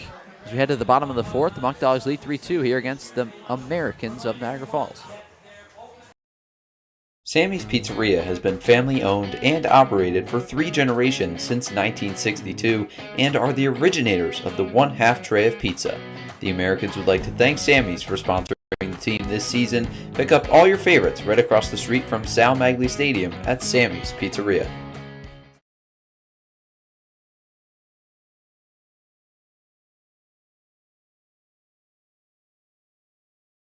Bottom of the 4th now here at Dwyer Stadium. Aiden Rose back out there on the mound. Patricio Garcia at the plate. Rose deals. Inside corner, called a strike with a fastball. 0-1. Remember, a later start, 7:03 p.m. start due to some rain. We're in the bottom of the 4th, and Rose drills Garcia in the back. First hit by pitch of the ball game for either squad. Garcia heads down to first. Once again, you get another leadoff runner on now, 3 for 4 after a hit by pitch from Eden Morose. It's not really something he's known for, Tom, on the year for Morose. Only 4 hit by pitches, and that's in 45 innings. Actually, well, now 49 after 4 innings. So only average about a hit by pitch every 10 innings. So here's Michael Wheelahan, still looking for that first hit of the summer. Takes low, ball number 1. Saw some hit by pitches last night in the Americans Ironbacks game. 5 total between the two teams. Now 1 here tonight from Rose, but it's already in the 4th. The 1-0 from Rose. Low, missing now 2-0 to Wheelahan, who had a backwards K in his first plate appearance tonight. Wheelahan out of Hilton, New York. Plays his collegiate ball at Lemoyne. That ball gets by Sabella for a ball, and Garcia moves up to second. He's going to get the runner in scoring position again, still with nobody out. Muckdogs this year, 167 stolen bases, just 1 away from the league record of 168. Count is 3-0. Morose deals in there. Called strike with a fastball, now 3-1. Muckdogs looking to break that record possibly tonight in front of their home crowd, which I'm sure they'd like to do. Yeah, you don't have Jalen David, who has 42 stolen bases. Certainly helped. 3-1 misses down, so a walk issued to Michael Wheelahan. Yeah, we talked about Jalen David and Glenn Brooks not in the lineup, who certainly accounted for a ton of stolen bases. We mentioned David having 42 and then Brooks having 27, so 16 out of the 167 coming, just under 40% coming from those two. Do you think they should at least try and get 2 more in this game? Obviously, get Sabella hosed a runner. That would have tied the record. And you have runners at first and second. So I'm not sure if we'll see a double steal here. That would give them the record if they went for that. But obviously, in a 3-2 ball game, I don't know if you want to be that aggressive, especially with Sabella already throwing out a runner. So here's Luke Rybczynski at the plate. Walked his first time up back in the second. Squares around a bunt. Gets it down on the third baseline. Marcotte charging. Going to be a tough play. Gets it out quickly, and it's a bad throw. Gets by Glasscock. 1 run is in Garcia. Here comes Wheelahan getting the wave home. Glasscock's throw will come into third. Wheelahan scores. The throw into third. Not in time. Rybczynski makes it to third on the bunt down the third baseline. 2-run score. Muckdogs take a 5-2 lead here at Dwyer Stadium. The first hit of the year for Rybczynski, certainly an electric one just down that third base line. Looked like it was going to beat it out, but just a tough throw by Marcotte to throw it away, which allows him to get from second and third. More importantly, move the runners from first and second, come all the way around to score. Just unfortunate for Morose, who would have thought, okay, at least the runner's going to get over to second and third and you get an out. Or at the very least, you got bases loaded, which is still tough with nobody out, but 2 runners come around to score, and you have that runner at third. Here's Braden Nye batting in the 10 spot tonight. Americans bring the infield in. First pitch from Morose in there. Called strike with a curveball.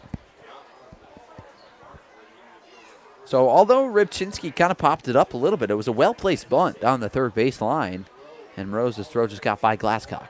Here's the 0-1. Nye gives that one a ride down the left field line, but it'll fall in the Muckdogs bullpen, so he's behind 0-2.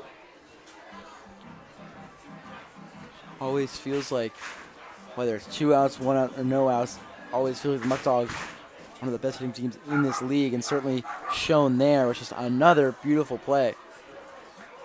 Rose deals and misses there. Now 1-2. So first error of the ball game, an E1 from Aiden Morose, or from Thomas Marcotte, excuse me, an E5. So count is now 1-1. Morose deals low, missing now 2-1. That's back-to-back games with an error for Marcotte, but has been a fairly solid third baseman over there this year for the Americans.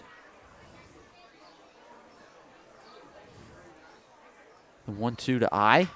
Bouncing ball through the right side. A run will come around to score in Rybczynski. It's an RBI single for Braden I. Makes this one 6-2 Muckdogs lead. Just an absolute rally so far from this Muckdogs team. You get the hit by pitch, and then the walk, and then Rybczynski's single, then another hit there by I. 4 straight runners have reached safely here. They're hitting all over Aiden Morose. Still nobody out in the inning. Rose going to have to work his way out of trouble. And that'll bring up the top of the order in Cooper Russell. Rose, that one's hit to the right side. Through for a base hit. Russell, a single. I round second. He set it for third. The throw in from Munakata is cut off by Gladfelter. So I goes first to third on the play. A single from Russell. Now runners at the corners for the Muckdogs. Yeah, just another single up the middle. Munakata was trying to get the runner out at third. No chance. And then Gladfelter able to cut it off. Once again, now 5 straight players with a hit. So Russell 1 for 2 now. We're in the bottom of the 4th. Muckdogs lead 6-2. Runners at the corners. Good speed for Russell. Chance for the Muckdogs to tie that record. There he goes. Good jump. Throws high. Sabella, throw down. Cut off by Gladfelter. Throw home. It's in time. And they throw out Braden I at home. A nice toss from Justin Gladfelter to Sabella for out number 1. They'll trade a record for a run there. Stolen base record 168, but they wanted the double steal, Tom. Able to steal home on an exclamation point on that play, but another great hose. The Americans have thrown 2 runners out at home here. There's the first out of the inning. Ramos is at the plate. Russell off second. The 0-1 from Rose misses high. 1-1. I believe the count is 2-0. That first pitch was high, excuse me. So 2-0 is the count. We're in the bottom of the fourth. Muckdogs lead 6-2 here at Dwyer Stadium. Russell off second, good speed. Pitch misses low to Ramos, now 3-0.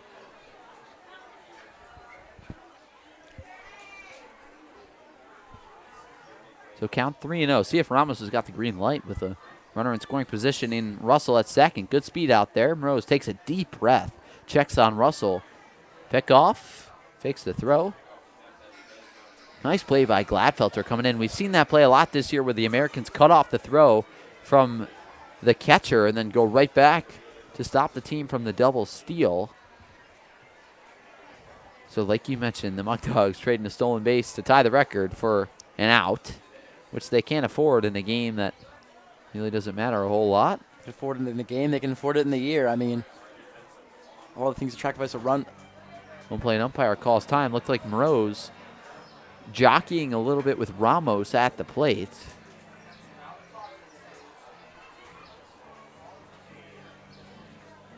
Count is 3-0. Home plate umpires talking about that, but Mrose and Ramos kind of trading who's going to call time at what point, but count is 3-0. They're going to try to fix the scoreboard. One out in the inning. Cooper Russell at second. Eye thrown out at home, trying to steal. Pitch from Rose, inside corner, called a strike, now 3-1.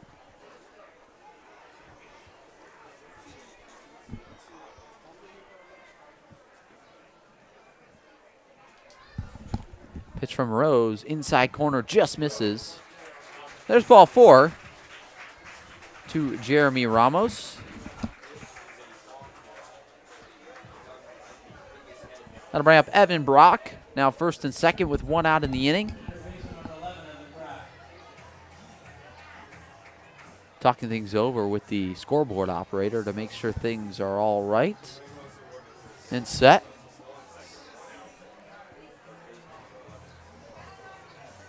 Now going to make sure the lights get turned on. Dwyer Stadium, been around a long time. Lights usually take a little while to warm up. First and second, one out. Pitch in the dirt. Good stop from Sabella. Saves runners from moving up 90 feet. A huge stop by Sabella. And you talk about the lights. Certainly, those older ballparks have a lot of quirks. That's certainly one of them. Brock today, 1 for 1, a double in the first, walked last inning as well. Brock gives that one a ride. Foul. Now 1-1.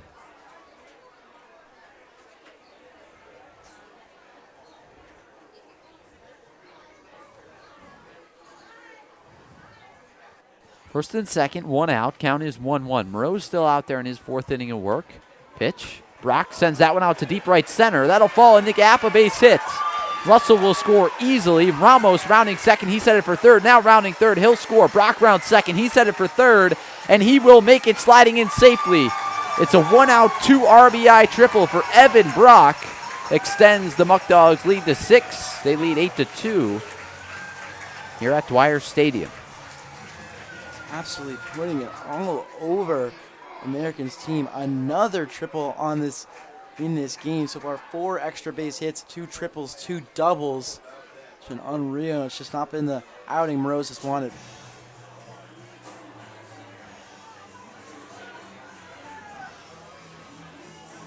So Brock brings Russell around to score and Ramos. His second extra base hit of the ball game as Dan Brick will trot out and talk things over with Aiden Mrose, who now has surrendered 8 runs in the ball game. Mrose has not really looked too much like himself tonight here against this Muckdogs team, who, tough to say, has been a very good offensive team, among the best in the entire league. Yeah, we've seen him get out of jams. Looking back to that on the second inning where you got the runner out at home and then you got the runner caught stealing, but then it felt like this inning it was just an avalanche. You got that huge out, the runner going home, which really didn't need to. You could have just kept him out and had second and third instead. But instead, because of that, you've had 7 straight runners reach besides that caught stealing, and it's just been an avalanche from Mrose, as I already mentioned. Just super tough. And this Batavia team, that they've been outstanding at home, 15-4 record. We talked about this game really doesn't mean much, but I still think it does. Just you're going to get that home playoff game. It's either going to be against Elmira or Olean, and you have this crowd with you, and it's certainly one of the best things they have in this PGCBL. And it's knowing that they're here for you, win or loss. And if you're able to get another win here, go 16-4. No, we won 80% of our games here, and it's going to show that anyone who's facing you in that first round or facing you at Dwyer Stadium should be frightened.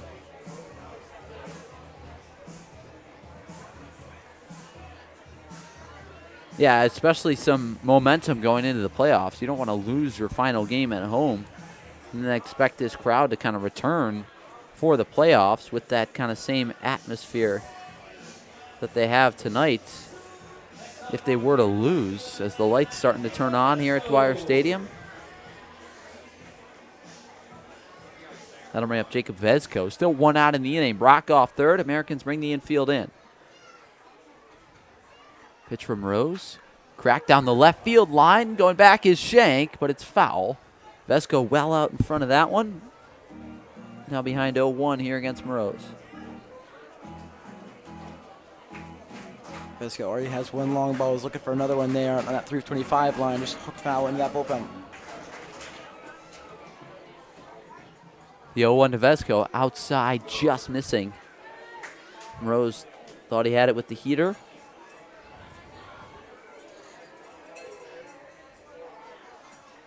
Now 1-1.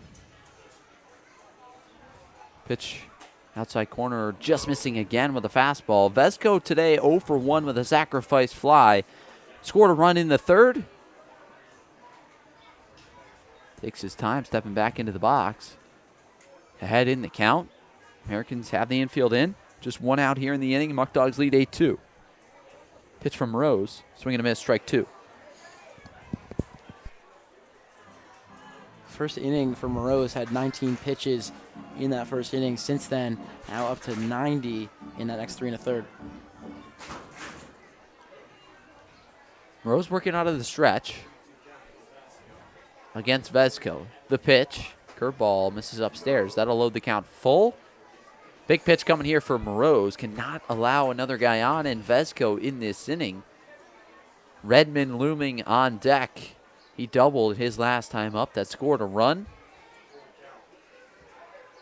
The full count pitch. Fastball fouled straight back by Vezko down the right field line, actually. Vezko this year, Ethan, you mentioned it earlier, has a home run. Just 2 extra base hits, 1 home run, 1 double out of 6 total hits. So a third of his hits this year, extra base hits. Morose takes a deep breath. The full count pitch. Hit right at Marcotte. Grabs it for out number 2, but Brock heads back to third. So a line out for Jacob Vezko for the second out of the inning. Well placed for Thomas Marcotte. Saw play that earlier with Snooze right at that third baseman. Similar play here. You know, that's scoring a runner. Huge second out. Finally, the Americans get something to go their way.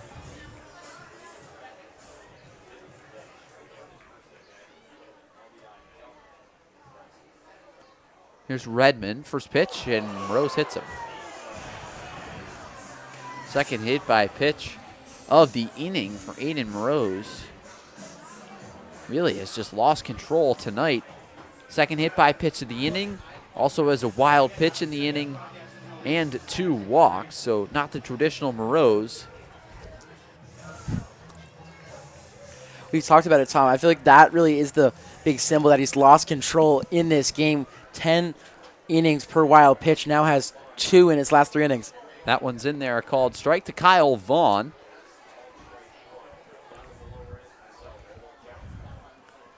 Vaughn behind in the count, 0-1. Pitch from Rose, misses low. Now 1-1. Muckdogs just 1 hitter away from batting around in the order. Garcia led off the inning. Pitch. Vaughn pops it up in the infield. Right behind the mound, Glasscock coming in. And he makes the play finally to put out the inning. A huge inning for the Muckdogs. They pour on 5 runs in the inning on 3 hits. One error in the inning, and one runner left on base. Excuse me, two runners left on base. The Muckdogs now lead 8-2 against the Americans. We're headed to the top of the fifth. Muckdogs 6-run lead here over Niagara Falls. You're watching PGCBL Baseball right here on the American Sports Network.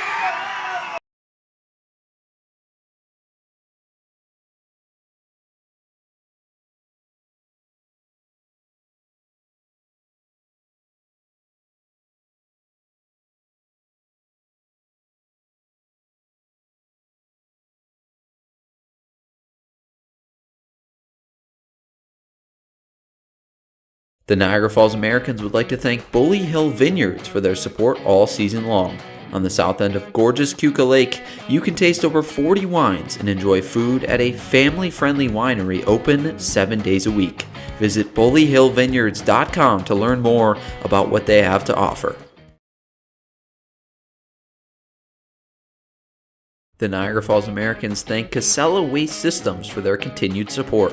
Casella offers sustainable waste management and garbage pickup right here in Niagara Falls. As an environmental service provider, Casella manages and transforms society's waste into new resources. Call 716-637-4843 to get a price quote on garbage pickup.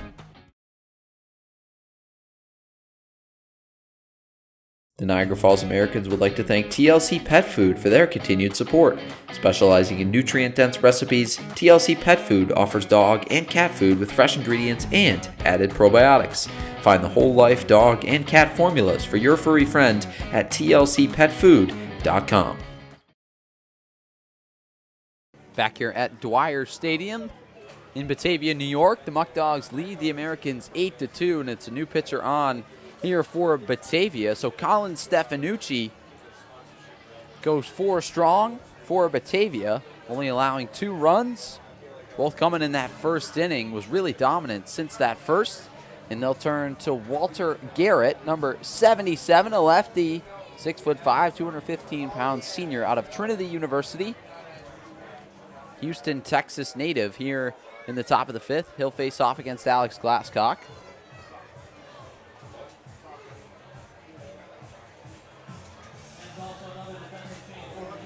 Garrett this year 1-2, now in his 12th appearance of the summer, 13 1/3 innings, 24 earned runs, 24 walks to 11 Ks, so been a struggle for him this year, has the base on balls. Garrett, a tall left-hander against Alex Glasscock. First pitch, Glasscock fouls it off down the right field line for strike one. You mentioned his struggle with the walks so far. Really something we haven't seen a lot from these Muckdogs team. Just looking at strikeouts to walk ratio, it's really the biggest one. Like him and Reed. This was 16 walks to 4 strikeouts, so that ended up ERA lineup. The 0-1, curveball down and in. Gets Glasscock to swing and miss. Now 0-2, real nasty pitch right there. From Garrett, we're in the top of the fifth. Muckdogs lead 8-2. Glasscock leading off. But he's behind 0-2 here against Walter Garrett in his first inning work out of the Muckdogs pen. Here's the 0-2. Fastball line down the right field line. Foul. Glasscock missed a double down the right field line by about 3 feet. He'll head back to the box behind 0-2.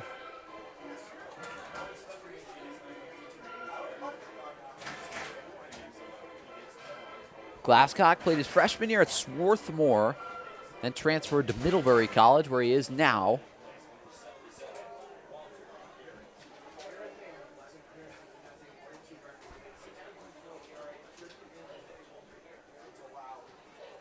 The 0-2, Garrett gets it on the outside corner. A fastball lands the 2-seamer against Glasscock for out number 1.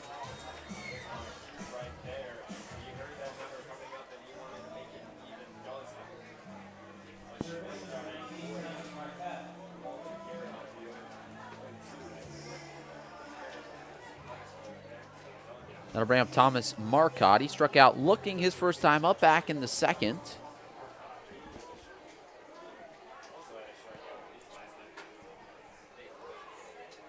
Pitch inside, misses. Now 1-0.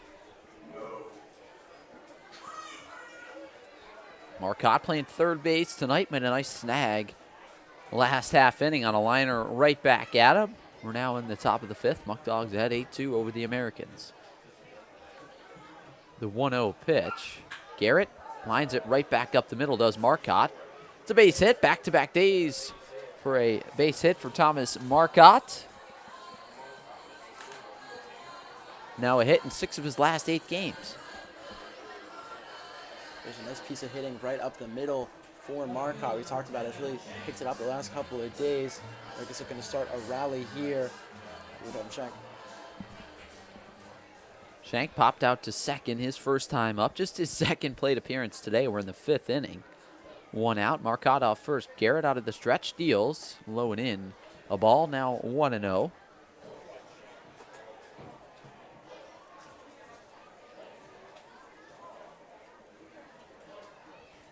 Garrett leads this team in ERA. Here's the 1-0 fouled. I should say has the highest ERA on this team. Not necessarily leading the team, but a 16.2. Not where he had envisioned it at the start of the year. Again, has been struggling a ton with the walks in 13 1/3 innings pitched this summer. 1 ball, 1 strike, 1 out here in the top of the 5th. Marcotte off first. Garrett deals to Shank, up and away, a wild pitch. Marcotte gets to second. Moves up 90 feet. That also has been a struggle this year for Walter Garrett with the wild pitches. Number 9 on the year. Has pitched against the Americans this year. Most recently, back on July 14th, the game the Americans won 11-4. Here's the 2-1 to Shank. Fastball outside, missing now 3-1. Garrett, a tall left-hander with good run on that left-handed fastball.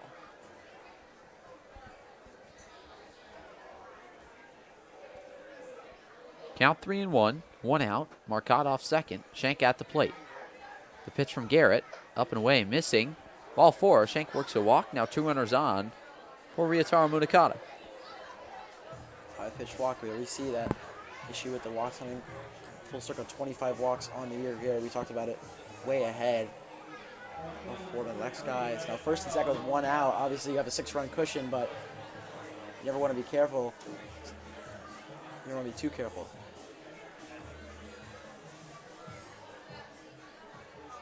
Muckdogs have a cushion. 8-2 they lead here against the Americans. Shank off first, Marcotte off second. Munakata at the plate. Fouled off. Now 0-1. Munakata all over that first pitch heater from Garrett. Munakata had a hit robbed after a diving play by Kyle Vaughn.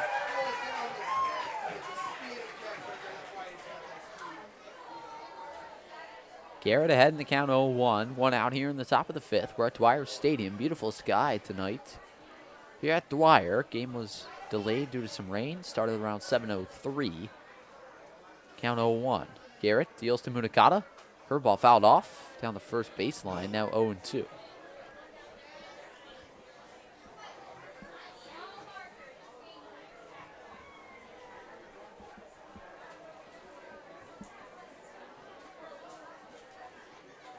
Garrett way ahead of Munakata. 0-2, 1 out in the inning.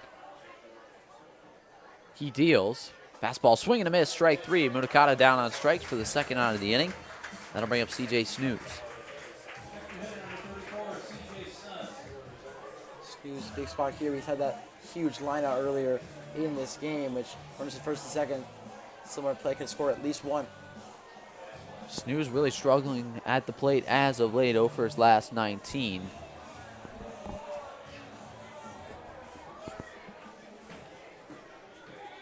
Played catcher this year for the Americans, but getting the start in the extra hitter role tonight for the red, white, and blue. Shank off first, Marcotte off second. Garrett working out of the stretch. The 0-0 fouled off by Snooze. A couple good swings tonight from Snooze. Another one right there. Fouls that one straight back behind 0-1 now. Yeah, we've talked about his struggles with the strikeout, but hasn't been an issue here today. Garrett working out of the stretch, the southpaw. Deals to Snooze. in there, a called strike with a backdoor curveball. Now ahead 0-2. Garrett this past year at Trinity, a Division III school, just one appearance. Gave up 4 hits, 2 earned runs, and had 2 walks in the inning. He's ahead 0-2 here against Snooze. Steps off the mound. This Muckdog bullpen full of arms. They got a righty warming right now. Keep it posted as soon as we find out who that is out there in the left field bullpen. The 0-2 to Snooze. Fastball up and away, misses. Now 1-2.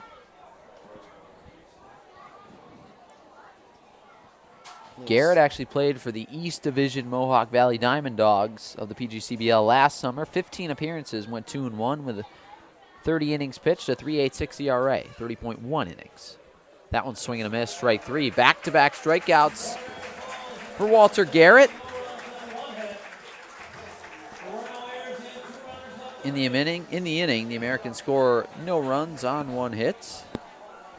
No errors in the inning, and they leave 2 runners left on base.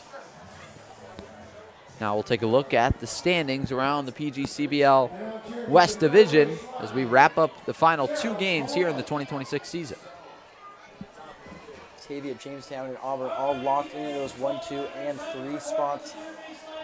And look at that 4th spot. Elmira and Olean dead at 19 and 17. We'll pull up the standing schedule the next inning to see who's really leading today, because that can really be the difference between who wins and gets that final 4 spot. Right behind the Niagara, officially eliminated.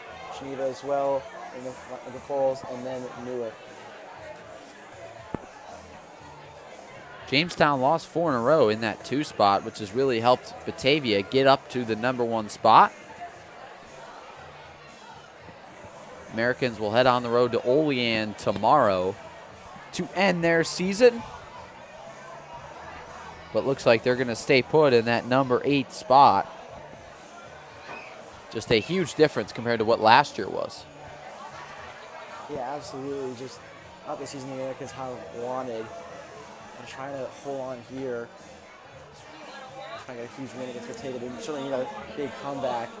Because they're bringing in Jackson Lerner, who's trying to have a much smoother inning, which he's really done in the past time. His last couple outings, he gave up 2 runs in his last outing, but in prior, we had 2 innings, 4 strikeouts. Certainly something good to see, because we've seen his by pitches tendency, which has really been his issue, but it really feels like in his last couple of games, he's sort of figured it out. Yeah, Lerner leads this team in appearances out of the pen. Out of Stratham, New Hampshire, Clarkson University. Lerner features that sidearm slider as well as a 2-seam fastball. Really good pitch, 2-pitch combo that can work very well when he is accurate. Lerner's trouble this year has been the hit by pitches. Leads this Americans team with 23 on the year. A 9.62 ERA, now his 15th appearance. He's thrown 29 innings out of the bullpen for the Americans this year.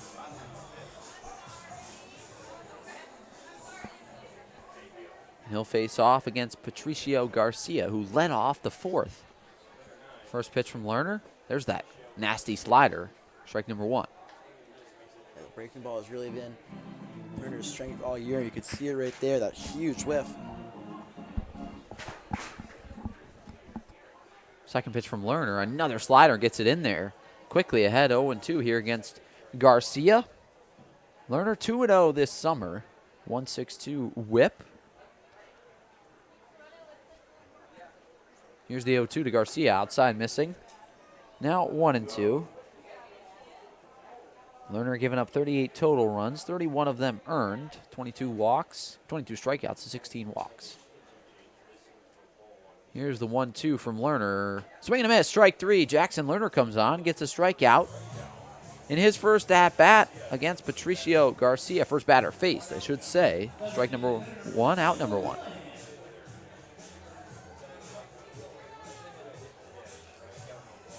So strikeout number 23 on the year for Lerner. That'll bring up Michael Wheelahan, who's 0 for 1 today. Walked his last time up. Back in the 4th, came around to score on the Luke Rybczynski sacrifice bunt. There's another swing and a miss by Lerner. He's faced a batter tonight, already 3 swings and misses.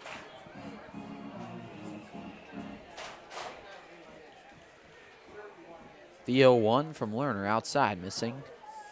Now 1-1.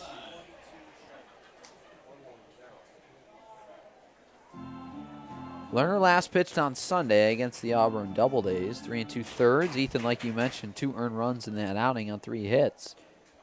Last 3 outings, only giving up 3 runs. This one bounced to the right side. Glasscock fields on the backhand. It goes off his glove and trickles into right field. So an E4 on the play.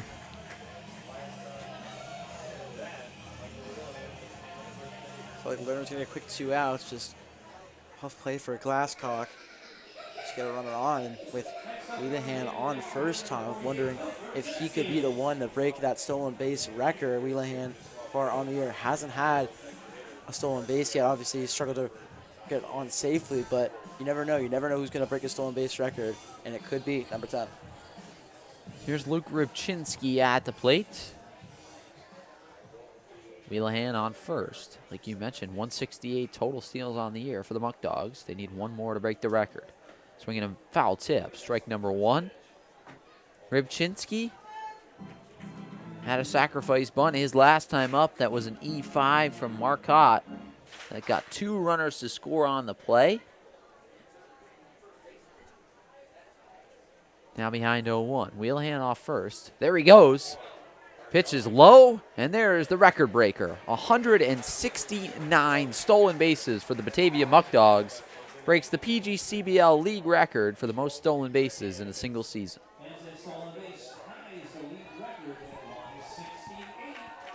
Check that, number 168. We were 1 off. There's number 168, ties the league record. Guess we thought one earlier in the night counted as a stolen base, but didn't. Lerner misses that one low and away. Now 2-1. There was a play earlier in the night where Muckdogs tried to execute a double steal, where Russell thought he stole second, but guess was not counted as a steal because Gladfelter cut the ball off and threw back home, got the 6-2 put out. Lerner misses inside. Now 3-1. So Batavia now 168 stolen bases on the year, which ties the single season record. Wheelahan successfully steals the bag. Muckdogs lead 8-2. 3-1 is the count. Lerner deals low, ball 4 to Rybczynski. He's reached all 3 times tonight. Now first and second as Braden I strolls to the plate. A great year this past year at Westminster College. Tied the single season record for doubles. 20, 11th in all Division III with doubles. Actually broke the program record at 333 in 45 games at Westminster. Squaring around a bunt. 1 out, first and second for the Muckdogs. Now pulls back. Now squares around.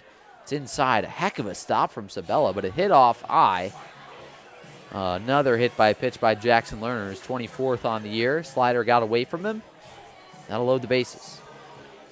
Thought Lerner was going to get a quick 2 outs, and the error from Glasscock. You get the runner at first, and then after that, Rybczynski walks, and then the hit by a pitch. It's 3 straight. Runners able to reach safely, and now Tom, with looking at this game, 6-run lead, 10 runs could walk it off, and then Russell with a home run could end this season and this game with a bomb. Still a lot of time, just the bottom of the 5th. 8-2 is the score. Outside corner called a strike. Lerner lands that slider in. Looks a lot better than the previous pitch. Pitch hitting I inside. So 3 runners have reached in the inning. 1 off an error, 1 off a walk, and 1 off a hit by pitch. So the Americans kind of gifting the Muckdogs these last 3 base runners. Here's the 0-1 from Lerner. Slider outside corner called a strike. Lerner painting right there. Lands that one in ahead 0-2. Trying to get a quick out after the error, a walk, and then the hit by pitch. Bases loaded, 1 out here in the bottom of the 5th. Muckdogs lead 8-2. Pitch from Lerner. Popped up into right. Munakata coming in, but Glasscock drifting out. Makes the play. For out number 2. Wheelahan kind of taking a couple steps towards home, but obviously not going anywhere. There's out number 2. Huge second out. I haven't had any of the runners come in and score. Something what you want here if you're an Americans fan. They're trying to work it out onto this bases loaded jam.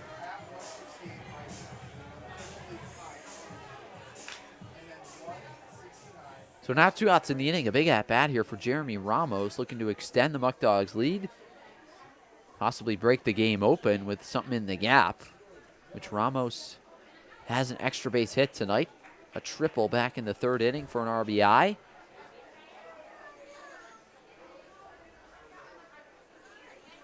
Lerner out of the stretch, deals to Ramos, swing and a miss, strike 1. Still not a hit in the inning for the Muckdogs, like I mentioned. An error, a walk, and a hit by a pitch.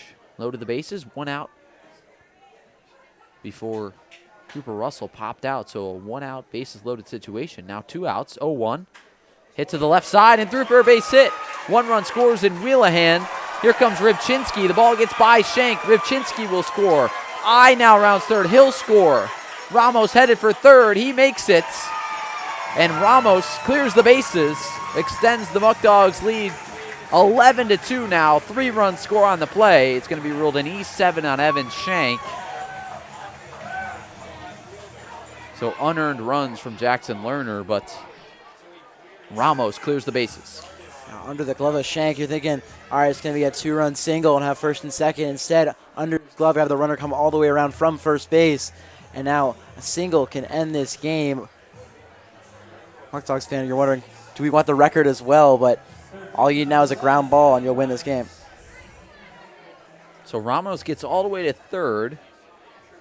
Went right under the glove of Shank, or right past Shank. Lerner lands that one in for strike number 1. Muckdogs now lead 11-2. So that one ruled an E7. 3rd error of the ball game for the Americans. 3-run score as opposed to just 1, possibly 2 on the base hit from Ramos. Lerner deals. Sweeper lone away misses. Now 1-1. Muckdogs taking advantage of a couple misplays by the Americans tonight. Have now scored 8 runs in the past 3 innings. Pitch from Lerner. Another slider. That one misses away. Now 2-1. Got a feel for Jackson Lerner a little bit here in this inning. Could have had 2 quick outs, but the ball goes by Glasscock at second base in E4, which put a runner on first. And a walk, a hit by pitch, led to that base hit that scored 3 runs. Pitch, line down the right field line. It's a fair ball, foul ball. No signal by the home plate umpire, but then eventually did call it. Looked very close, though. Yeah, super late call. So late, in fact, that this was already run at home plate. I mean, really couldn't call it any later. This would have been mid-celebration. Yeah, Brock halfway down first. Honestly, kind of stopped. Brock looked like he thought it was foul.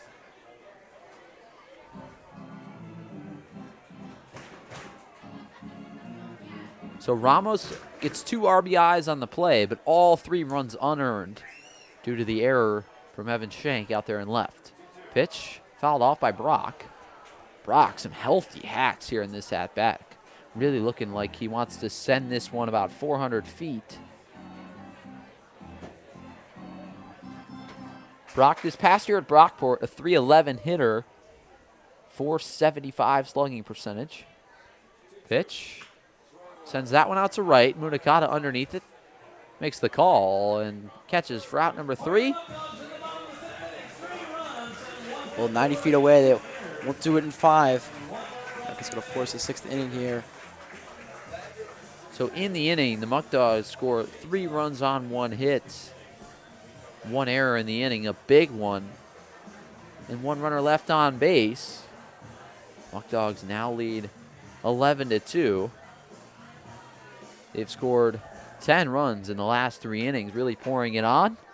As now we'll take a look around the PGCBL West Division in tonight's action. A lot of playoff contention, especially in a specific game, Ethan. Yeah, Newark Pilots really have nothing to lose here as they're up 6-2 against the Double Days. We're locked in that 3 spot. Just What do you see? These Pirates teams only has 6 wins on the year. Niagara beating down on Olean 8-1 in the bottom of the 7th. Olean 6 outs left to save their season. Geneva down 4-1 to Jamestown, locked into that 2 spot. Across in the East, Mohawk now Diamond Dogs down 5-3 to Saugerties.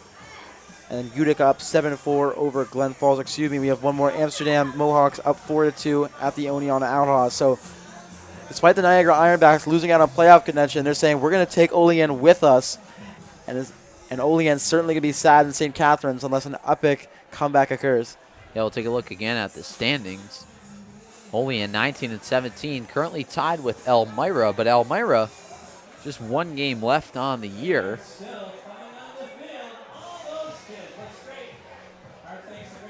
And they're tied up with Olean. Niagara lost to the Americans last night. They're 18-2 on the season, which, again, knocked them out of contention.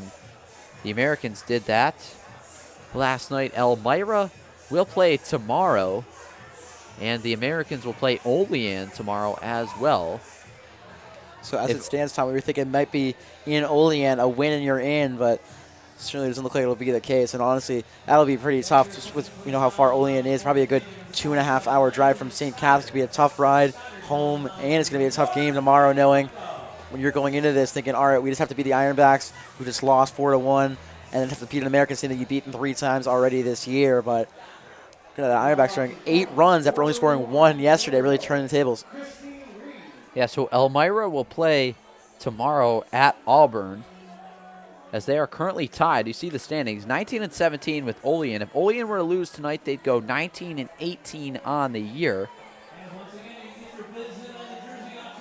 But since Elmira has the season series over Olean, they've beaten the Oilers all 4 times they played them this year, which would mean the best they can do is tie. If Elmira were to lose tomorrow, they'd also be 19-18, which would be tied with Olean before Olean even plays Niagara Falls. And that would be the best case scenario for Olean if they were to lose tonight, which would still keep them out of the playoffs. So if Olean loses tonight against Niagara, they are out. And it's not looking too good, down 8-1. You still got to shout out Olean, though, coming in from NYCBO, which a great league, but we've certainly seen the talent a little bit lower from the PGCBL. You're getting a 500 year at the very worst, and really have just had a pretty good year so far in a pretty stacked West Division. Here's David Harris. We're now on the top of the 6th. The Muckdogs lead 11-2. Harris, a rare 0 for 2 today, facing off against a new arm here for the Muckdogs. First pitch in there, called strike. Landon Stoddard, the new arm for the Muckdogs, out of Alfred State College, East Bethany, New York, really brings it from the right side. Ahead 0-1 here against David Harris. Working out of the windup, nobody on, nobody out. And that one's in there. Another strike fastball, 0-2. Yeah, Harris in a big spot here, trying to avoid losing his hitting streak. Huge spot here against Stoddard. Yeah, Harris really taking his time. Stoddard kind of walks off the back of the mound in frustration. A big at-bat for Harris. He's had a hit in 17 games in a row. He's had an at-bat in. Behind 0-2, Stoddard out of the windup.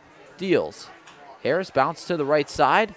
Highfield's on the backhand, throws to first, beats Harris by a step for out number 1. Could that be the end? Not sure yet. Still time left in this game. But could be the end of Harris's hitting streak.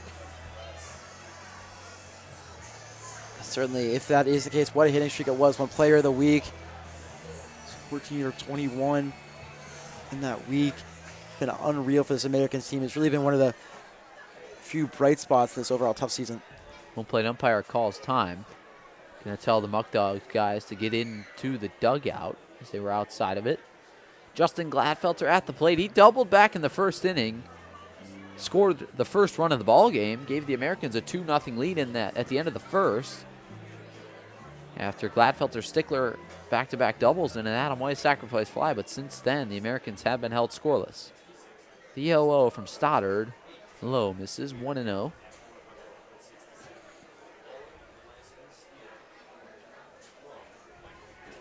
Gladfelter among the league's lead in runs scored this year. Here's the 1-0. Fouled off down the right field line. Gladfelter well behind the heater from Stoddard, who really is bringing it for this Muckdogs team from the right side. So a scoreless inning for Walter Garrett out of the bullpen. Muckdogs going to piece this game together with a pitching effort out of the pen the rest of the night.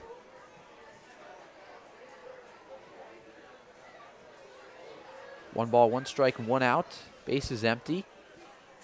You're in the top of the sixth. Pitch, curveball in there. Hanger called strike from Stoddard.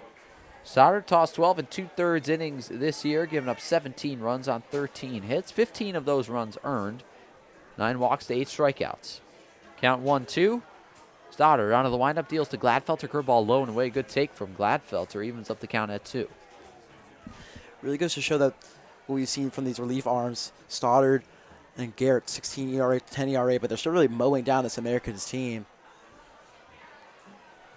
Count even at 2. Pitch inside. Almost hits Gladfelter. Loads the count full, so Stoddard missed with the heater. I mean, maybe inches away from hitting Gladfelter.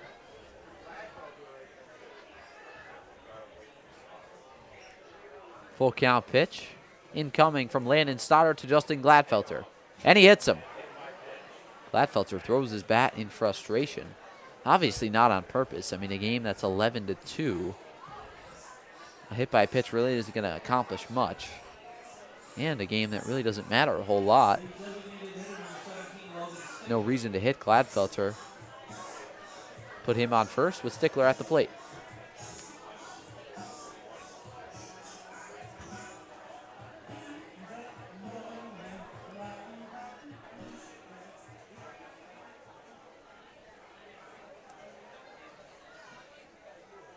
Stoddard deals the 0-0 to Stickler. Outside, missing with the curveball. Now 1-0.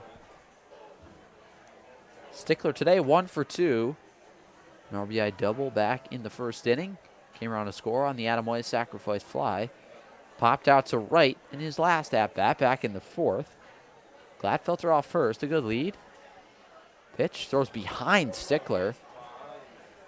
Kind of shakes off his hand, does Stoddard. Hope he's okay, but has looked really wild in these past couple pitches.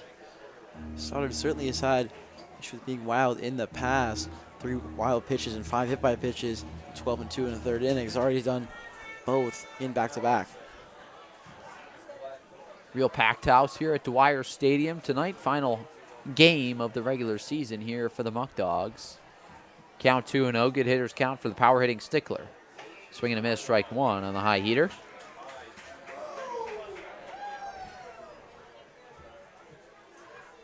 Stickler chases a pitch out of the zone in a 2-0 count. But shows the aggressiveness of Stickler, really looking to drive in a run here in Gladfelter. 2-1, 1 out in the inning. Pitch from Stoddard upstairs, missing, gets by Garcia. Gladfelter moves up 90 feet once again. Yeah, that one just off the glove. Gladfelter's going to keep trying to score on the wild pitches. 3 so far on the year, and already has 2 back pitches.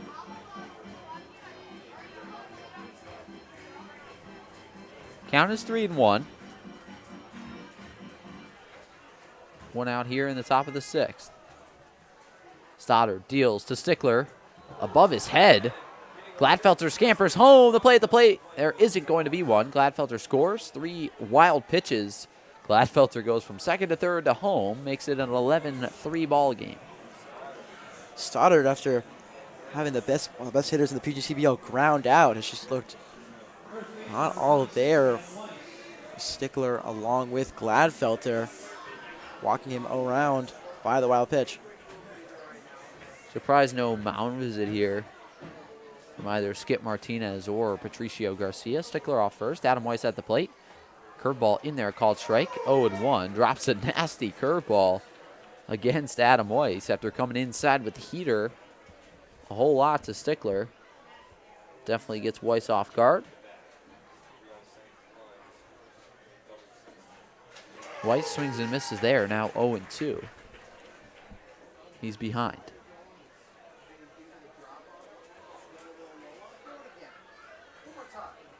One out here in the top of the 6th. Count 0-2. Stickler off first, not a big lead. Pitch to Weiss, curveball. Weiss skies it into center. Stickler running on the play, doesn't know where the ball is, now finds it in center. Ramos' throw will come into second. Stickler back to first, 2 outs in the inning. Stoddard able to get a fly out, easy play for Ramos. I wonder if that was a hit and run as you saw Stickler running on the pitch.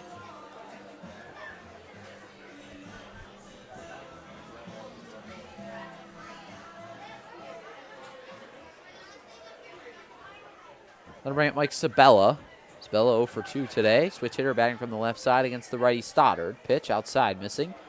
1-0 Stoddard again, still wild with that heater. Here in this inning, got Weiss to fly out after firing 2 straight strikes. Stickler off first, 2 outs in the inning. 1-0 pitch to Sabella, low. Now 2-0. Stoddard again, really struggling to find the zone. Here now, especially against Sabella. Sabella, like we mentioned earlier, a big hit last night against the Ironbacks. Got the hitting and scoring started. The 2-0, taken up and away. Stoddard, very wild once again. 3-0, he's behind. Stoddard's just really been rough so far in this game. I mean, that huge out against Harris and is just unable to find the zone. Here's the 3-0 to Sabella, way outside, ball 4. 4 straight. Put runners at first and second. With 2 outs, that'll bring up Alex Glasscock. Looking for some redemption after that error at second base last inning. He's 0 for 2 today. Struck out looking his last time up, and Grant Bickham will take a stroll to the mound. Have a conversation with Landon Stoddard. Good story for Grant Bickham, assistant coach for the Muckdogs, the pitching coach, a native of Lancaster, Ohio. Like I mentioned earlier tonight, enlisted in the Marines after high school. Played for a camp baseball team during the entirety of his enlistment. Currently earning a degree in sports and leisure studies. Does a great job finding arms for this PGCBL summer team, as their bullpen is just full of arms. Yeah, they've just been outstanding against this Americans team here as Stoddard has stumbled, but you're looking at, you have 3 players so far, 5 players on this team who have an ERA below 5 and 4 that have an ERA below 2. That's just unbelievable. Yeah, it just shows you not only how successful this Muckdogs team has been on the mound this year, but all around. First and second. First pitch to Glasscock, bounce to third. Brock Fields throws on the run, gets the speedy Glasscock for out number 3. A nice play for Evan Brock. In the inning, the Americans score 1 run on no hits. No errors in the inning, and 2 runners left on base. Americans made it 11-3 in that inning. Jackson Lerner will trot back out there on the mound for his second inning of work. He hopes it goes a little bit better than that last inning after he allowed 3 runs, but all of them unearned. Hoping not to allow any more runs tonight is Lerner.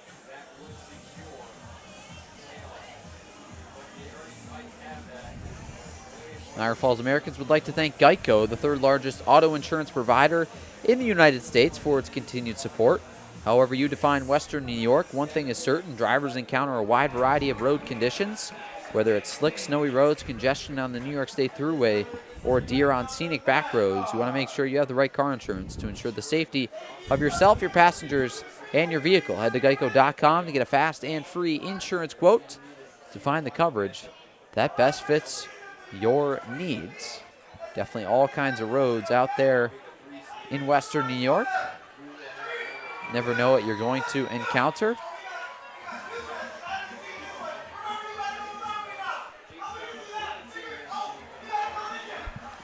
Special thank you to Greater Together Credit Union for sponsoring Niagara Falls Americans. Greater Together Credit Union offers personalized banking services, loans, mortgages, and savings accounts to anyone who lives, works, or attends school in Erie or Niagara counties. For more information, current rates, or to apply for membership, visit greatertogethercu.com or stop by one of their 2 Western New York locations, 2901 Military Road in Niagara Falls or 160 Ward Road in North Tonawanda. You'll find support for your banking needs.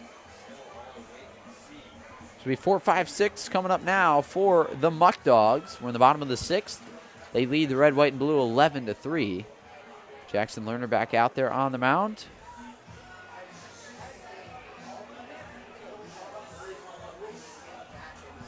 Vesco, Redmond, Vaughn coming up. Vesco at the plate hit a hard line out to Thomas Marcotte his last time up. Out of Monroe Township, New Jersey, plays his collegiate ball at Iona University in New Rochelle, New York, a Division I school. Lerner works out of the windup with nobody on base, nobody out here in the bottom of the 6th. First pitch to Vesco, popped up to the right side. Boyce drifting back, Glasscock running over, but in comes Mutakata. He makes the play for out number 1. Kind of do with a similar ball down that right field line. That one just held up enough when he took that diving play earlier in this game. Huge first out.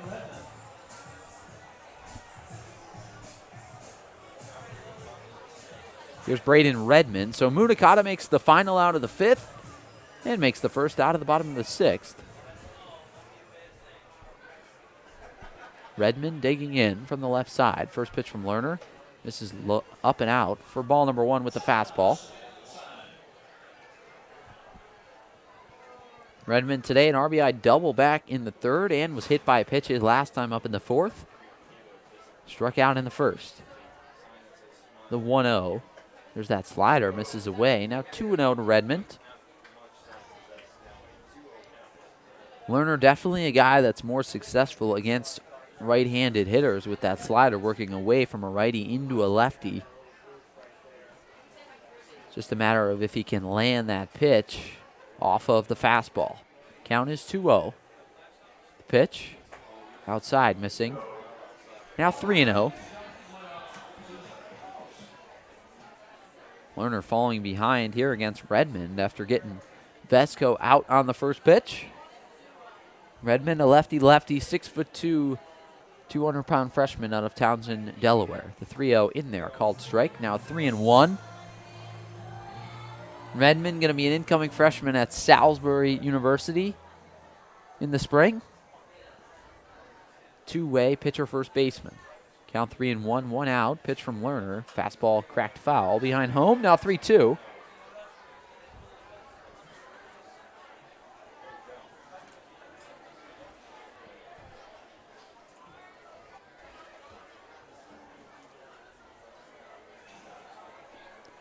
Count full. Lerner at the plate.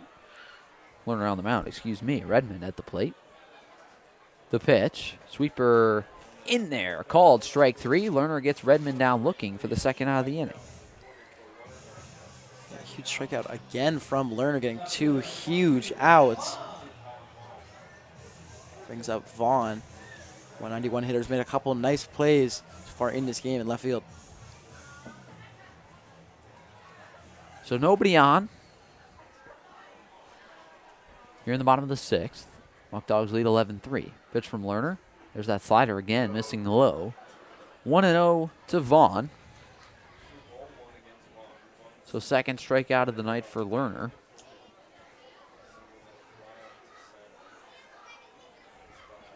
Vaughn at the plate, starting in left field tonight for the Muckdogs. Here's the 1-0, thrown behind him.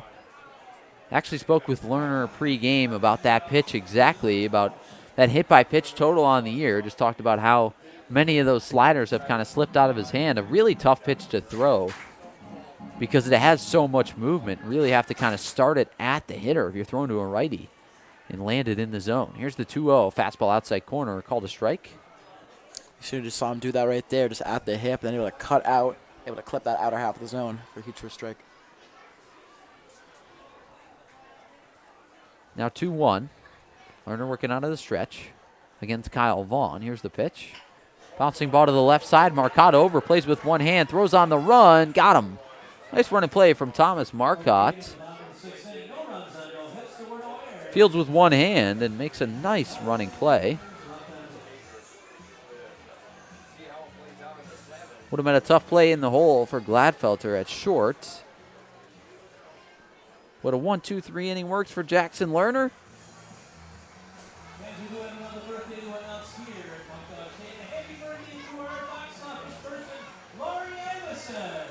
In the bottom of the sixth, we head to the top of the seventh.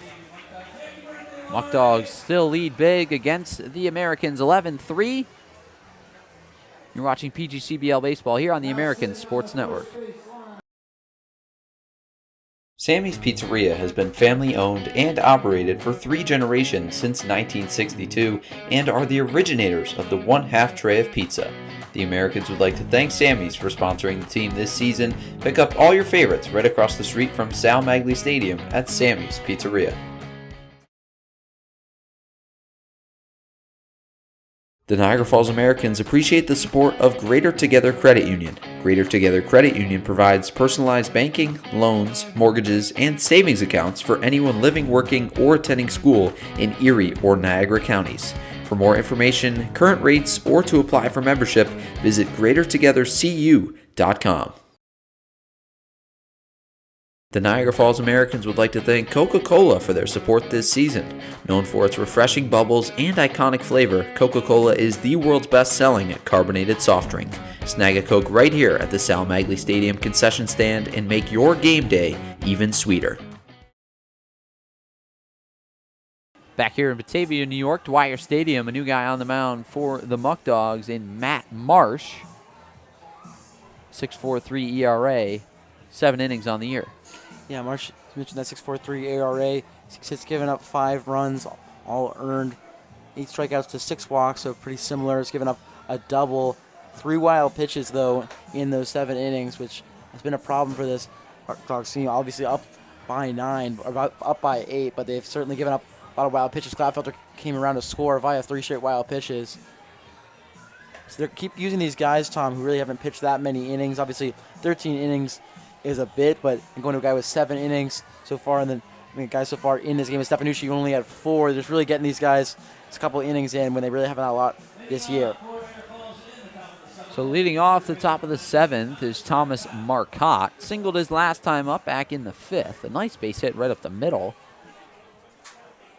Marcotte struggling a little bit at the plate this season as a whole.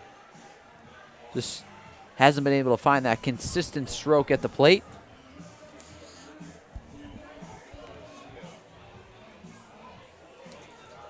But recently committed earlier this summer to Rhode Island College.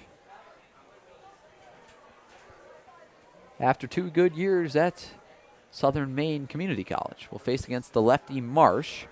Works out of the windup. The pitch, fastball in there. Nope, just misses high. 1-0.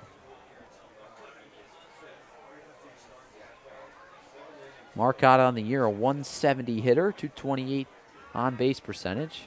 Takes that fastball in there, a called strike. On the inside corner, 1-1.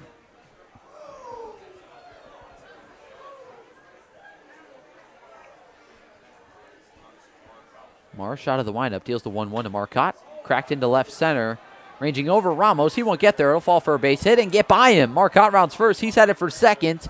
The throw in from the left fielder Vaughn is offline. Marcotte makes it. It's a single and an E8. First error of the ball game for the Muckdogs. Marcotte's second hit of the game. He's now reached in back-to-back at-bats. Laced into the gap, played well by Ramos. Just sort of off the glove, then sort of falters, gets behind him, and throw up the line. So Marcotte only took some 7 innings, but the Americans finally get that leadoff runner on. 0 for 6 prior, and it brings up Evan Shank. Going to give the Americans a much-needed run.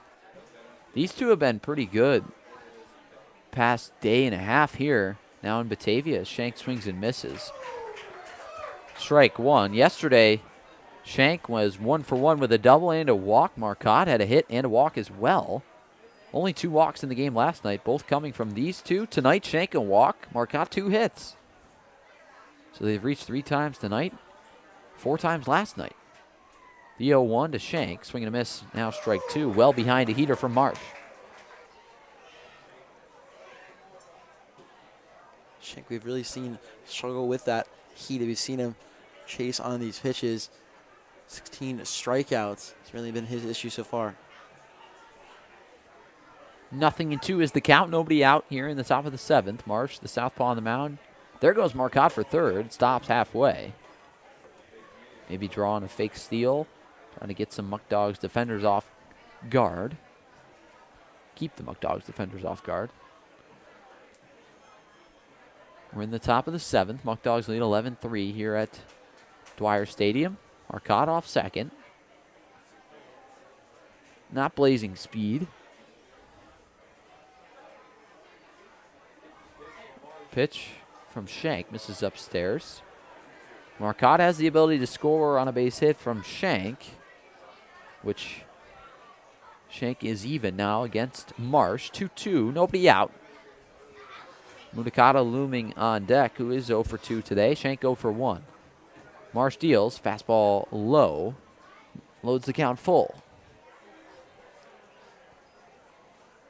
Good at bat from Shank, working this count full. We've talked about it, struggling with the strikeout with 16 strikeouts, but also has 10 walks. Certainly still pretty impressive.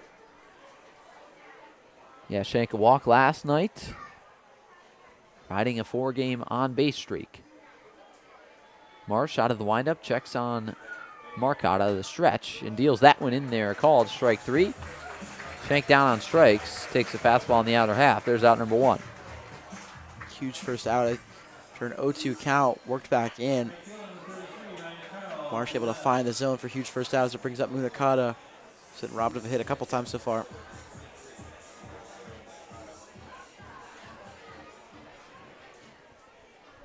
So 1 out now in the top of the 7th. Munakata at the plate. Pitch, fastball inner half, called a strike. Munakata shakes his head at the home plate umpire. Thought it was inside. Now nods his head. Maybe a explanation from the home plate umpire. Munakata, not a guy you see often argue with the umpires at all. Might be the first time all year. Count 0-1. Marcotte off second. Marsh out of the stretch. Deals to Munakata, who swings and foul, tips it. Now 0-2.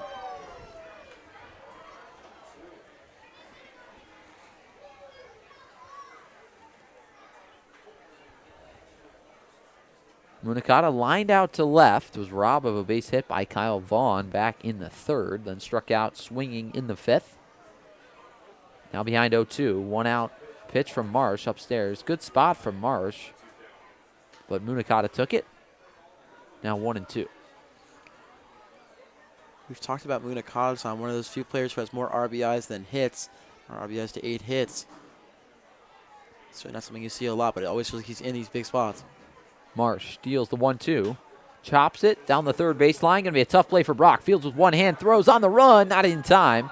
Gets by Redmond, and Marcotte will score. Makes it an 11-4 game. See how that one scored. Most likely going to be ruled a hit. Munakata probably had it beaten out either way, but Marcotte scores on the play, so it could be called an E5 on the throw. Yeah, that's how I think they'd score, because Marcotte's definitely not going to score. And that's picked cleanly at first base by Redmond. Munakata hustling down that line. So now he's actually tied now with hits and RBIs. His rule it unearned. So here's CJ Snooze. Scored a run in back-to-back innings. Marsh deals, fouled off by Snooze. 0-1.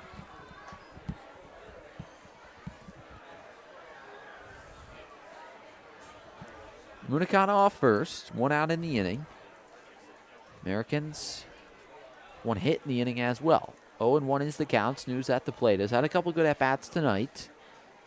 Here's the 0-1. Misses inside. Now 1-1.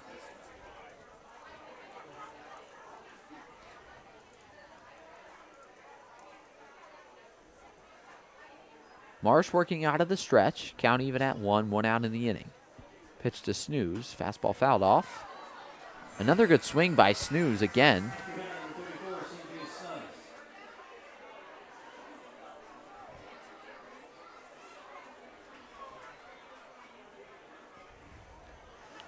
Count 1-2. Snooze behind. Munakata off first. Marsh checks on him. Now deals to Snooze outside, missing just barely, now 2-2. Feels like every at-bat so far from Marsh. I feel like it's been like 5 pitches or longer. Certainly already at over 20 pitches. Only has 1 out. Pitch to Snooze. Outside corner called, strike 3. Snooze upset with the call, has a word with the home plate umpire. Fastball on the outer half. He watched it go by for strike number 3, second strikeout of the ballgame. Once again, 2 straight strikeouts from Marsh Mission looking. So it brings up Harris. We were talking about we didn't know if David Harris was going to get one more chance. But this certainly could be it. The runner at first. A tough lefty-lefty matchup for Harris against the 6'2", 195-pound Matt Marsh out of Havelock, Ontario. Harris at the plate out of Essex, Vermont. 2 outs in the inning. Munikata off first. Marsh deals to Harris. Up and in, ball number 1. Harris, 17-game on-base streak on the line.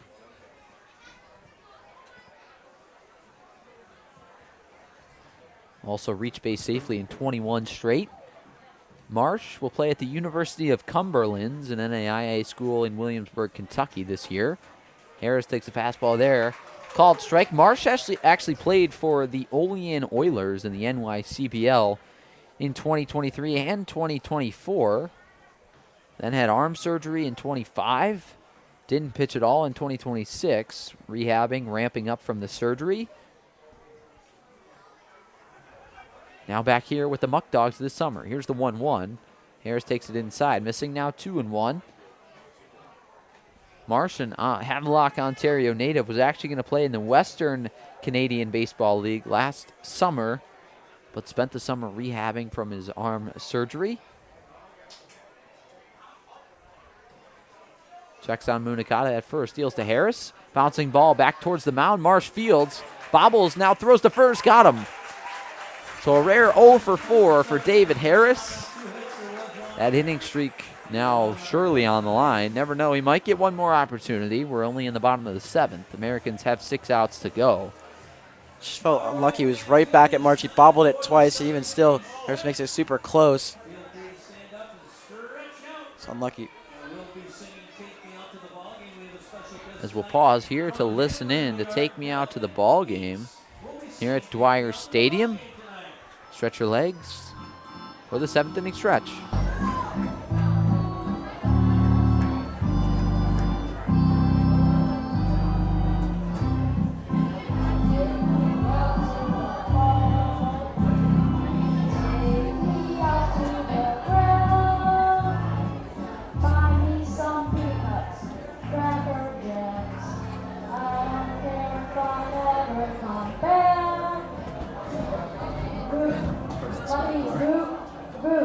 Rook for the Muckdogs.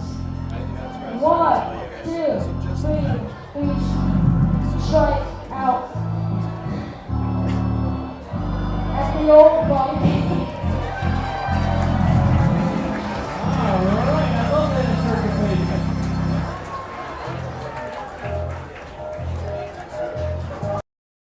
The Niagara Falls Americans would like to thank Coca-Cola for their support this season. Known for its refreshing bubbles and iconic flavor, Coca-Cola is the world's best-selling carbonated soft drink. Snag a Coke right here at the Sal Magley Stadium concession stand and make your game day even sweeter. The Niagara Falls Americans appreciate the support of Greater Together Credit Union. Greater Together Credit Union provides personalized banking, loans, mortgages, and savings accounts for anyone living, working, or attending school in Erie or Niagara counties. For more information, current rates, or to apply for membership, visit greatertogethercu.com.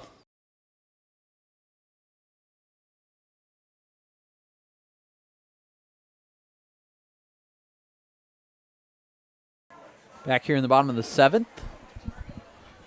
First pitch from Jackson Lerner is a slider inside, missing to Patricio Garcia. 0 for 1 today.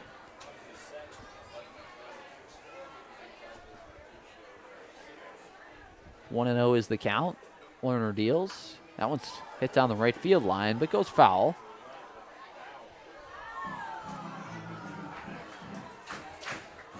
Count even at 1.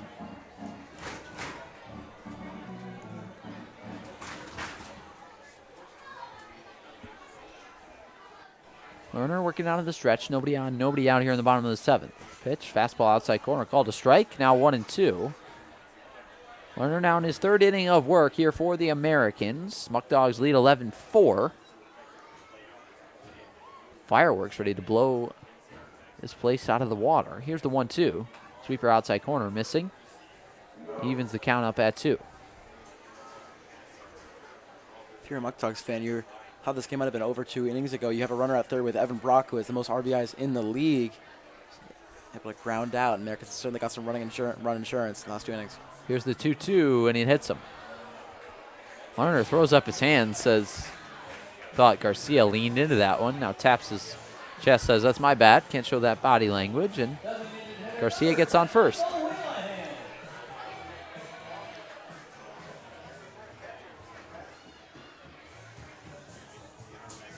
Will Cordero going to talk things over with the home plate umpire to see if he leaned into that one.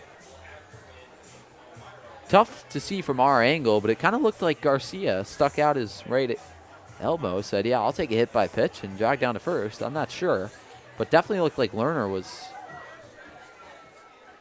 arguing for it. Cordero is as well. Again, this game not really meaning a whole lot for either team, but Cordero still having a fight in it. Leadoff hit by pitch for Garcia. That'll bring up Michael Wheelahan. Still looking for that first hit of the summer. 0 for 2 today with a walk and a stolen base.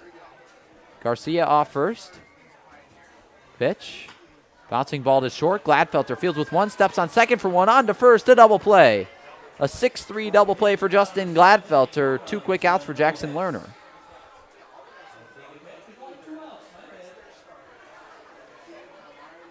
Double play there from Gladfelter.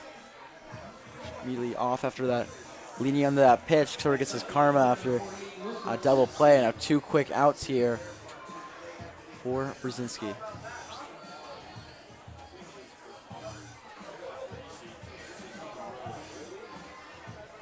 So now 2 outs in the inning. Here's Luke Rybczynski. He's had himself quite a day at the plate.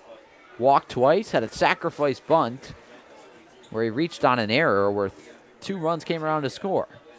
Pitch to Rybczynski, a slider in there by Lerner. Strike number 1. Lerner in his 3rd inning of work. His 1st inning allowed 3 runs, all of them unearned. 2nd inning got the Muckdogs to go down 1-2-3. Now in this inning, 2 quick outs on a 6-3 double play. So that slider misses down and in, evens up the count at 1. 2 outs here in the inning. We're in the bottom of the 7th.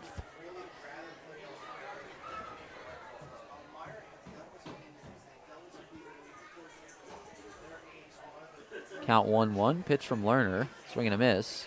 Strike 2. Now 1-2.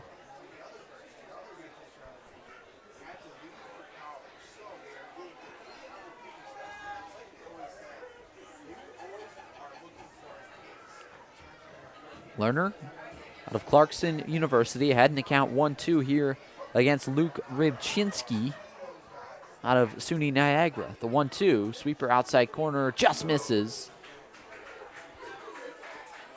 Lerner thought he had the black, but didn't get it. Evens up the count at 2. Rybczynski this past year at SUNY Niagara, 15 games, a .333 hitter in 33 at-bats. Loves the threes.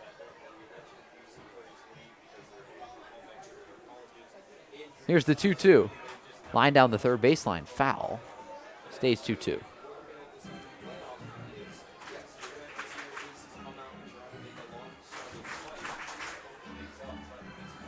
Count even at 2. 2 outs in the frame.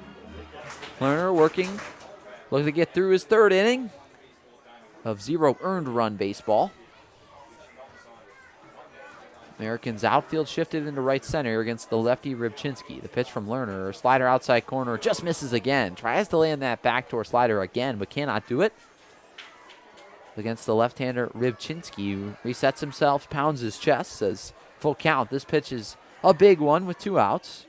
Trying to extend the inning for his team. Rybczynski out of Sanborn, New York, facing off against the New Hampshire native in Lerner, and he misses up and in. Ball 4. 2-out walk once again. We'll work that count full again. Get a 2-out walk Americans have struggled with the walk handily today. And it feels finally, once again, you have a base runner on, wondering now we'll get the chance for that potential golf. So it looks like they're going to bring in Jalen David as a pinch runner. I was wondering if they were going to do this. The Muckdogs are currently tied with the PGCBL all-time record with 168 stolen bases on the year. They need one more to break the record, and who else but the league leader in stolen bases in Jalen David. He's got 42 on the year, coming in a pinch run for Luke Rybczynski, the catcher for the Muckdogs. I was through this whole game, I was wondering if they're going to do this. I mean, he's the reason why they're at this number, and he could be the reason as to why they break it. Just wondering, you know what's going to happen. Can you stop it? Lerner, a long stretch. There goes David. Sabella's thrown out to second. Not in time.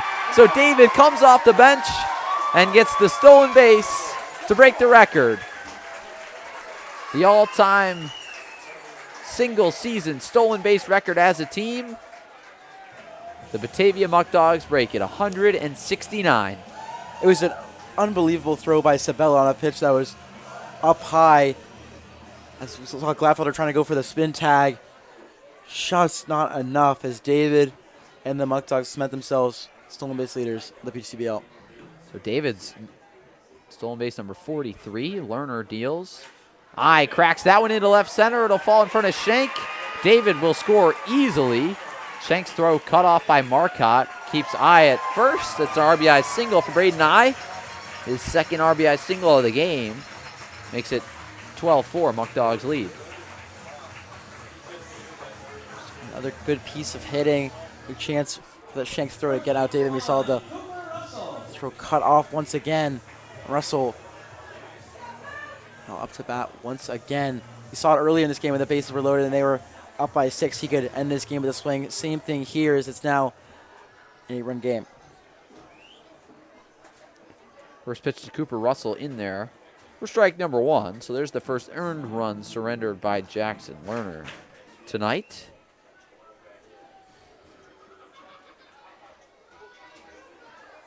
David comes around to score on the single from Pitch from Lerner, swing and a miss, strike 2. There's that nasty slider, kind of that version of that pitch that really starts on the outside corner and drifts way out of the zone.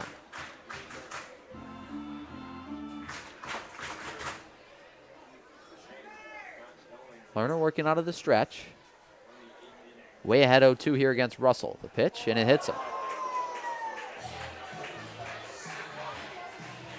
So Russell reaches. We'll put runners at first and second. Now for Jeremy Ramos.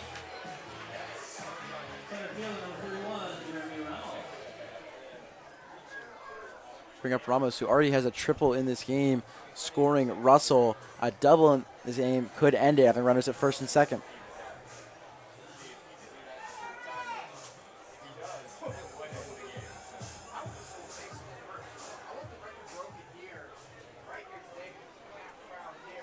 Lerner working on the stretch. First and second. Ramos at the plate. Muckdogs lead 12-4. Pitch inside corner misses. Ball 1.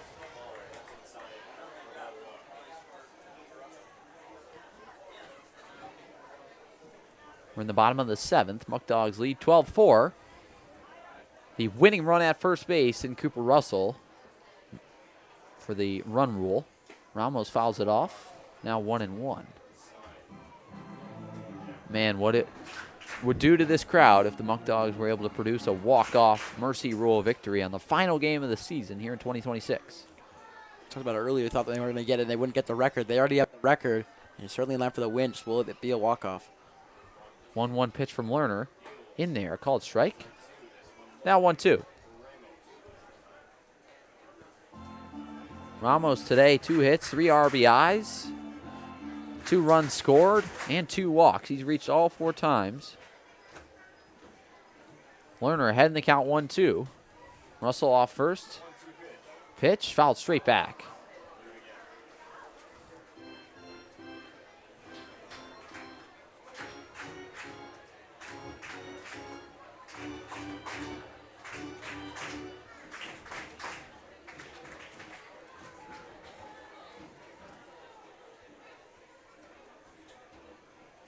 Lerner out of the stretch, deals to Ramos, upstairs, taken for a ball. Now 2-2. Feels like Lerner has just been, we saw him really dotting his zone early in this game. It feels like he's been just just outside of the zone for the last 2 innings. So count is even at 2. 2 outs in the inning. Russell off first, I off second. The pitch to Ramos just misses outside. I mean, Lerner is dancing around this zone, just missing these pitches by a small margin. Feels like this inning could have ended a couple outs ago, Tom. Still not the case. Full count pitch will release the runners. So if Ramos puts something in the gap here, good chance the Muckdogs win it. Here's the 3-2. Ramos skies it out to left center. Gladfelter going back. Shank coming in. And Shank won't make the play. 1 run is in. Here comes Russell. He'll score. And the Muckdogs walk it off. A mercy rule victory here on the final game of the 2026 regular season for Batavia. They win it 14-2 over the Niagara Falls Americans.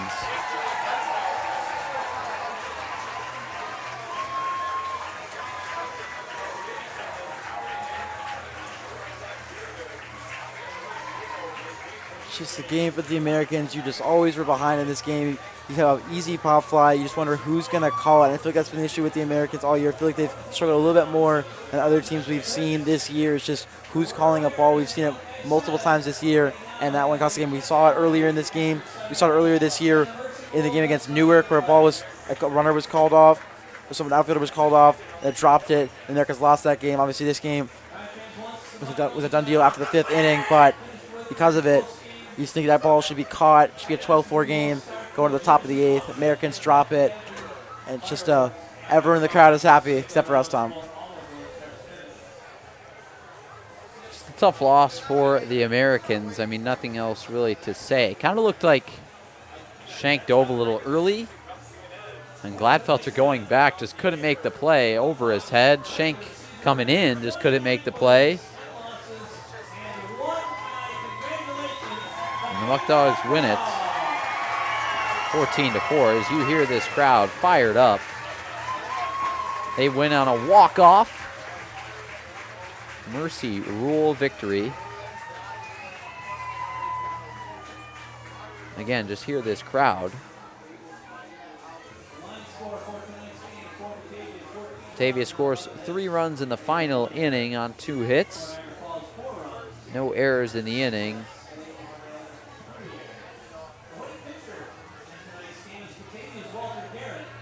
Walter Garrett earns the victory on the mound for the Muckdogs. Aiden Rose earns the loss, his 4th of the year.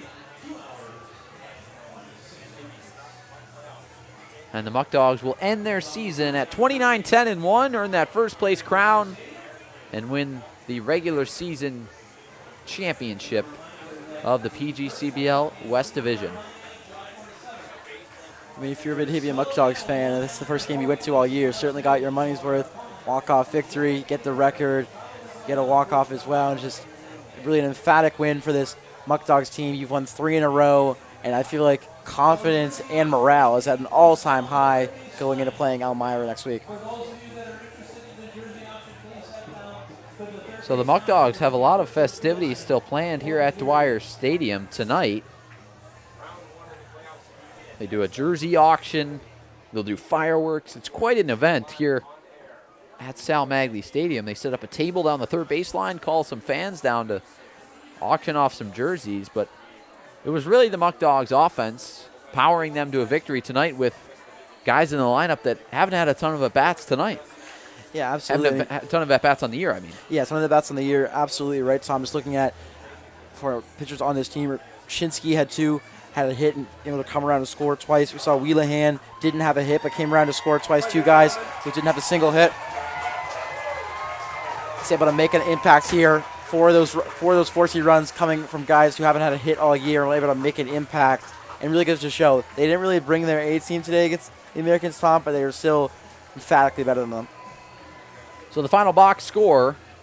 Muckdogs score 14 runs on 11 hits, 1 error, 8 men left on base. The Americans score 4 runs on 6 hits, 3 errors, and 6 men left on. Muckdogs get it done. They win the season series against the Americans 6-2. And that's going to do it for us tonight here on the American Sports Network. I'm Tom Rook alongside Ethan Duncan.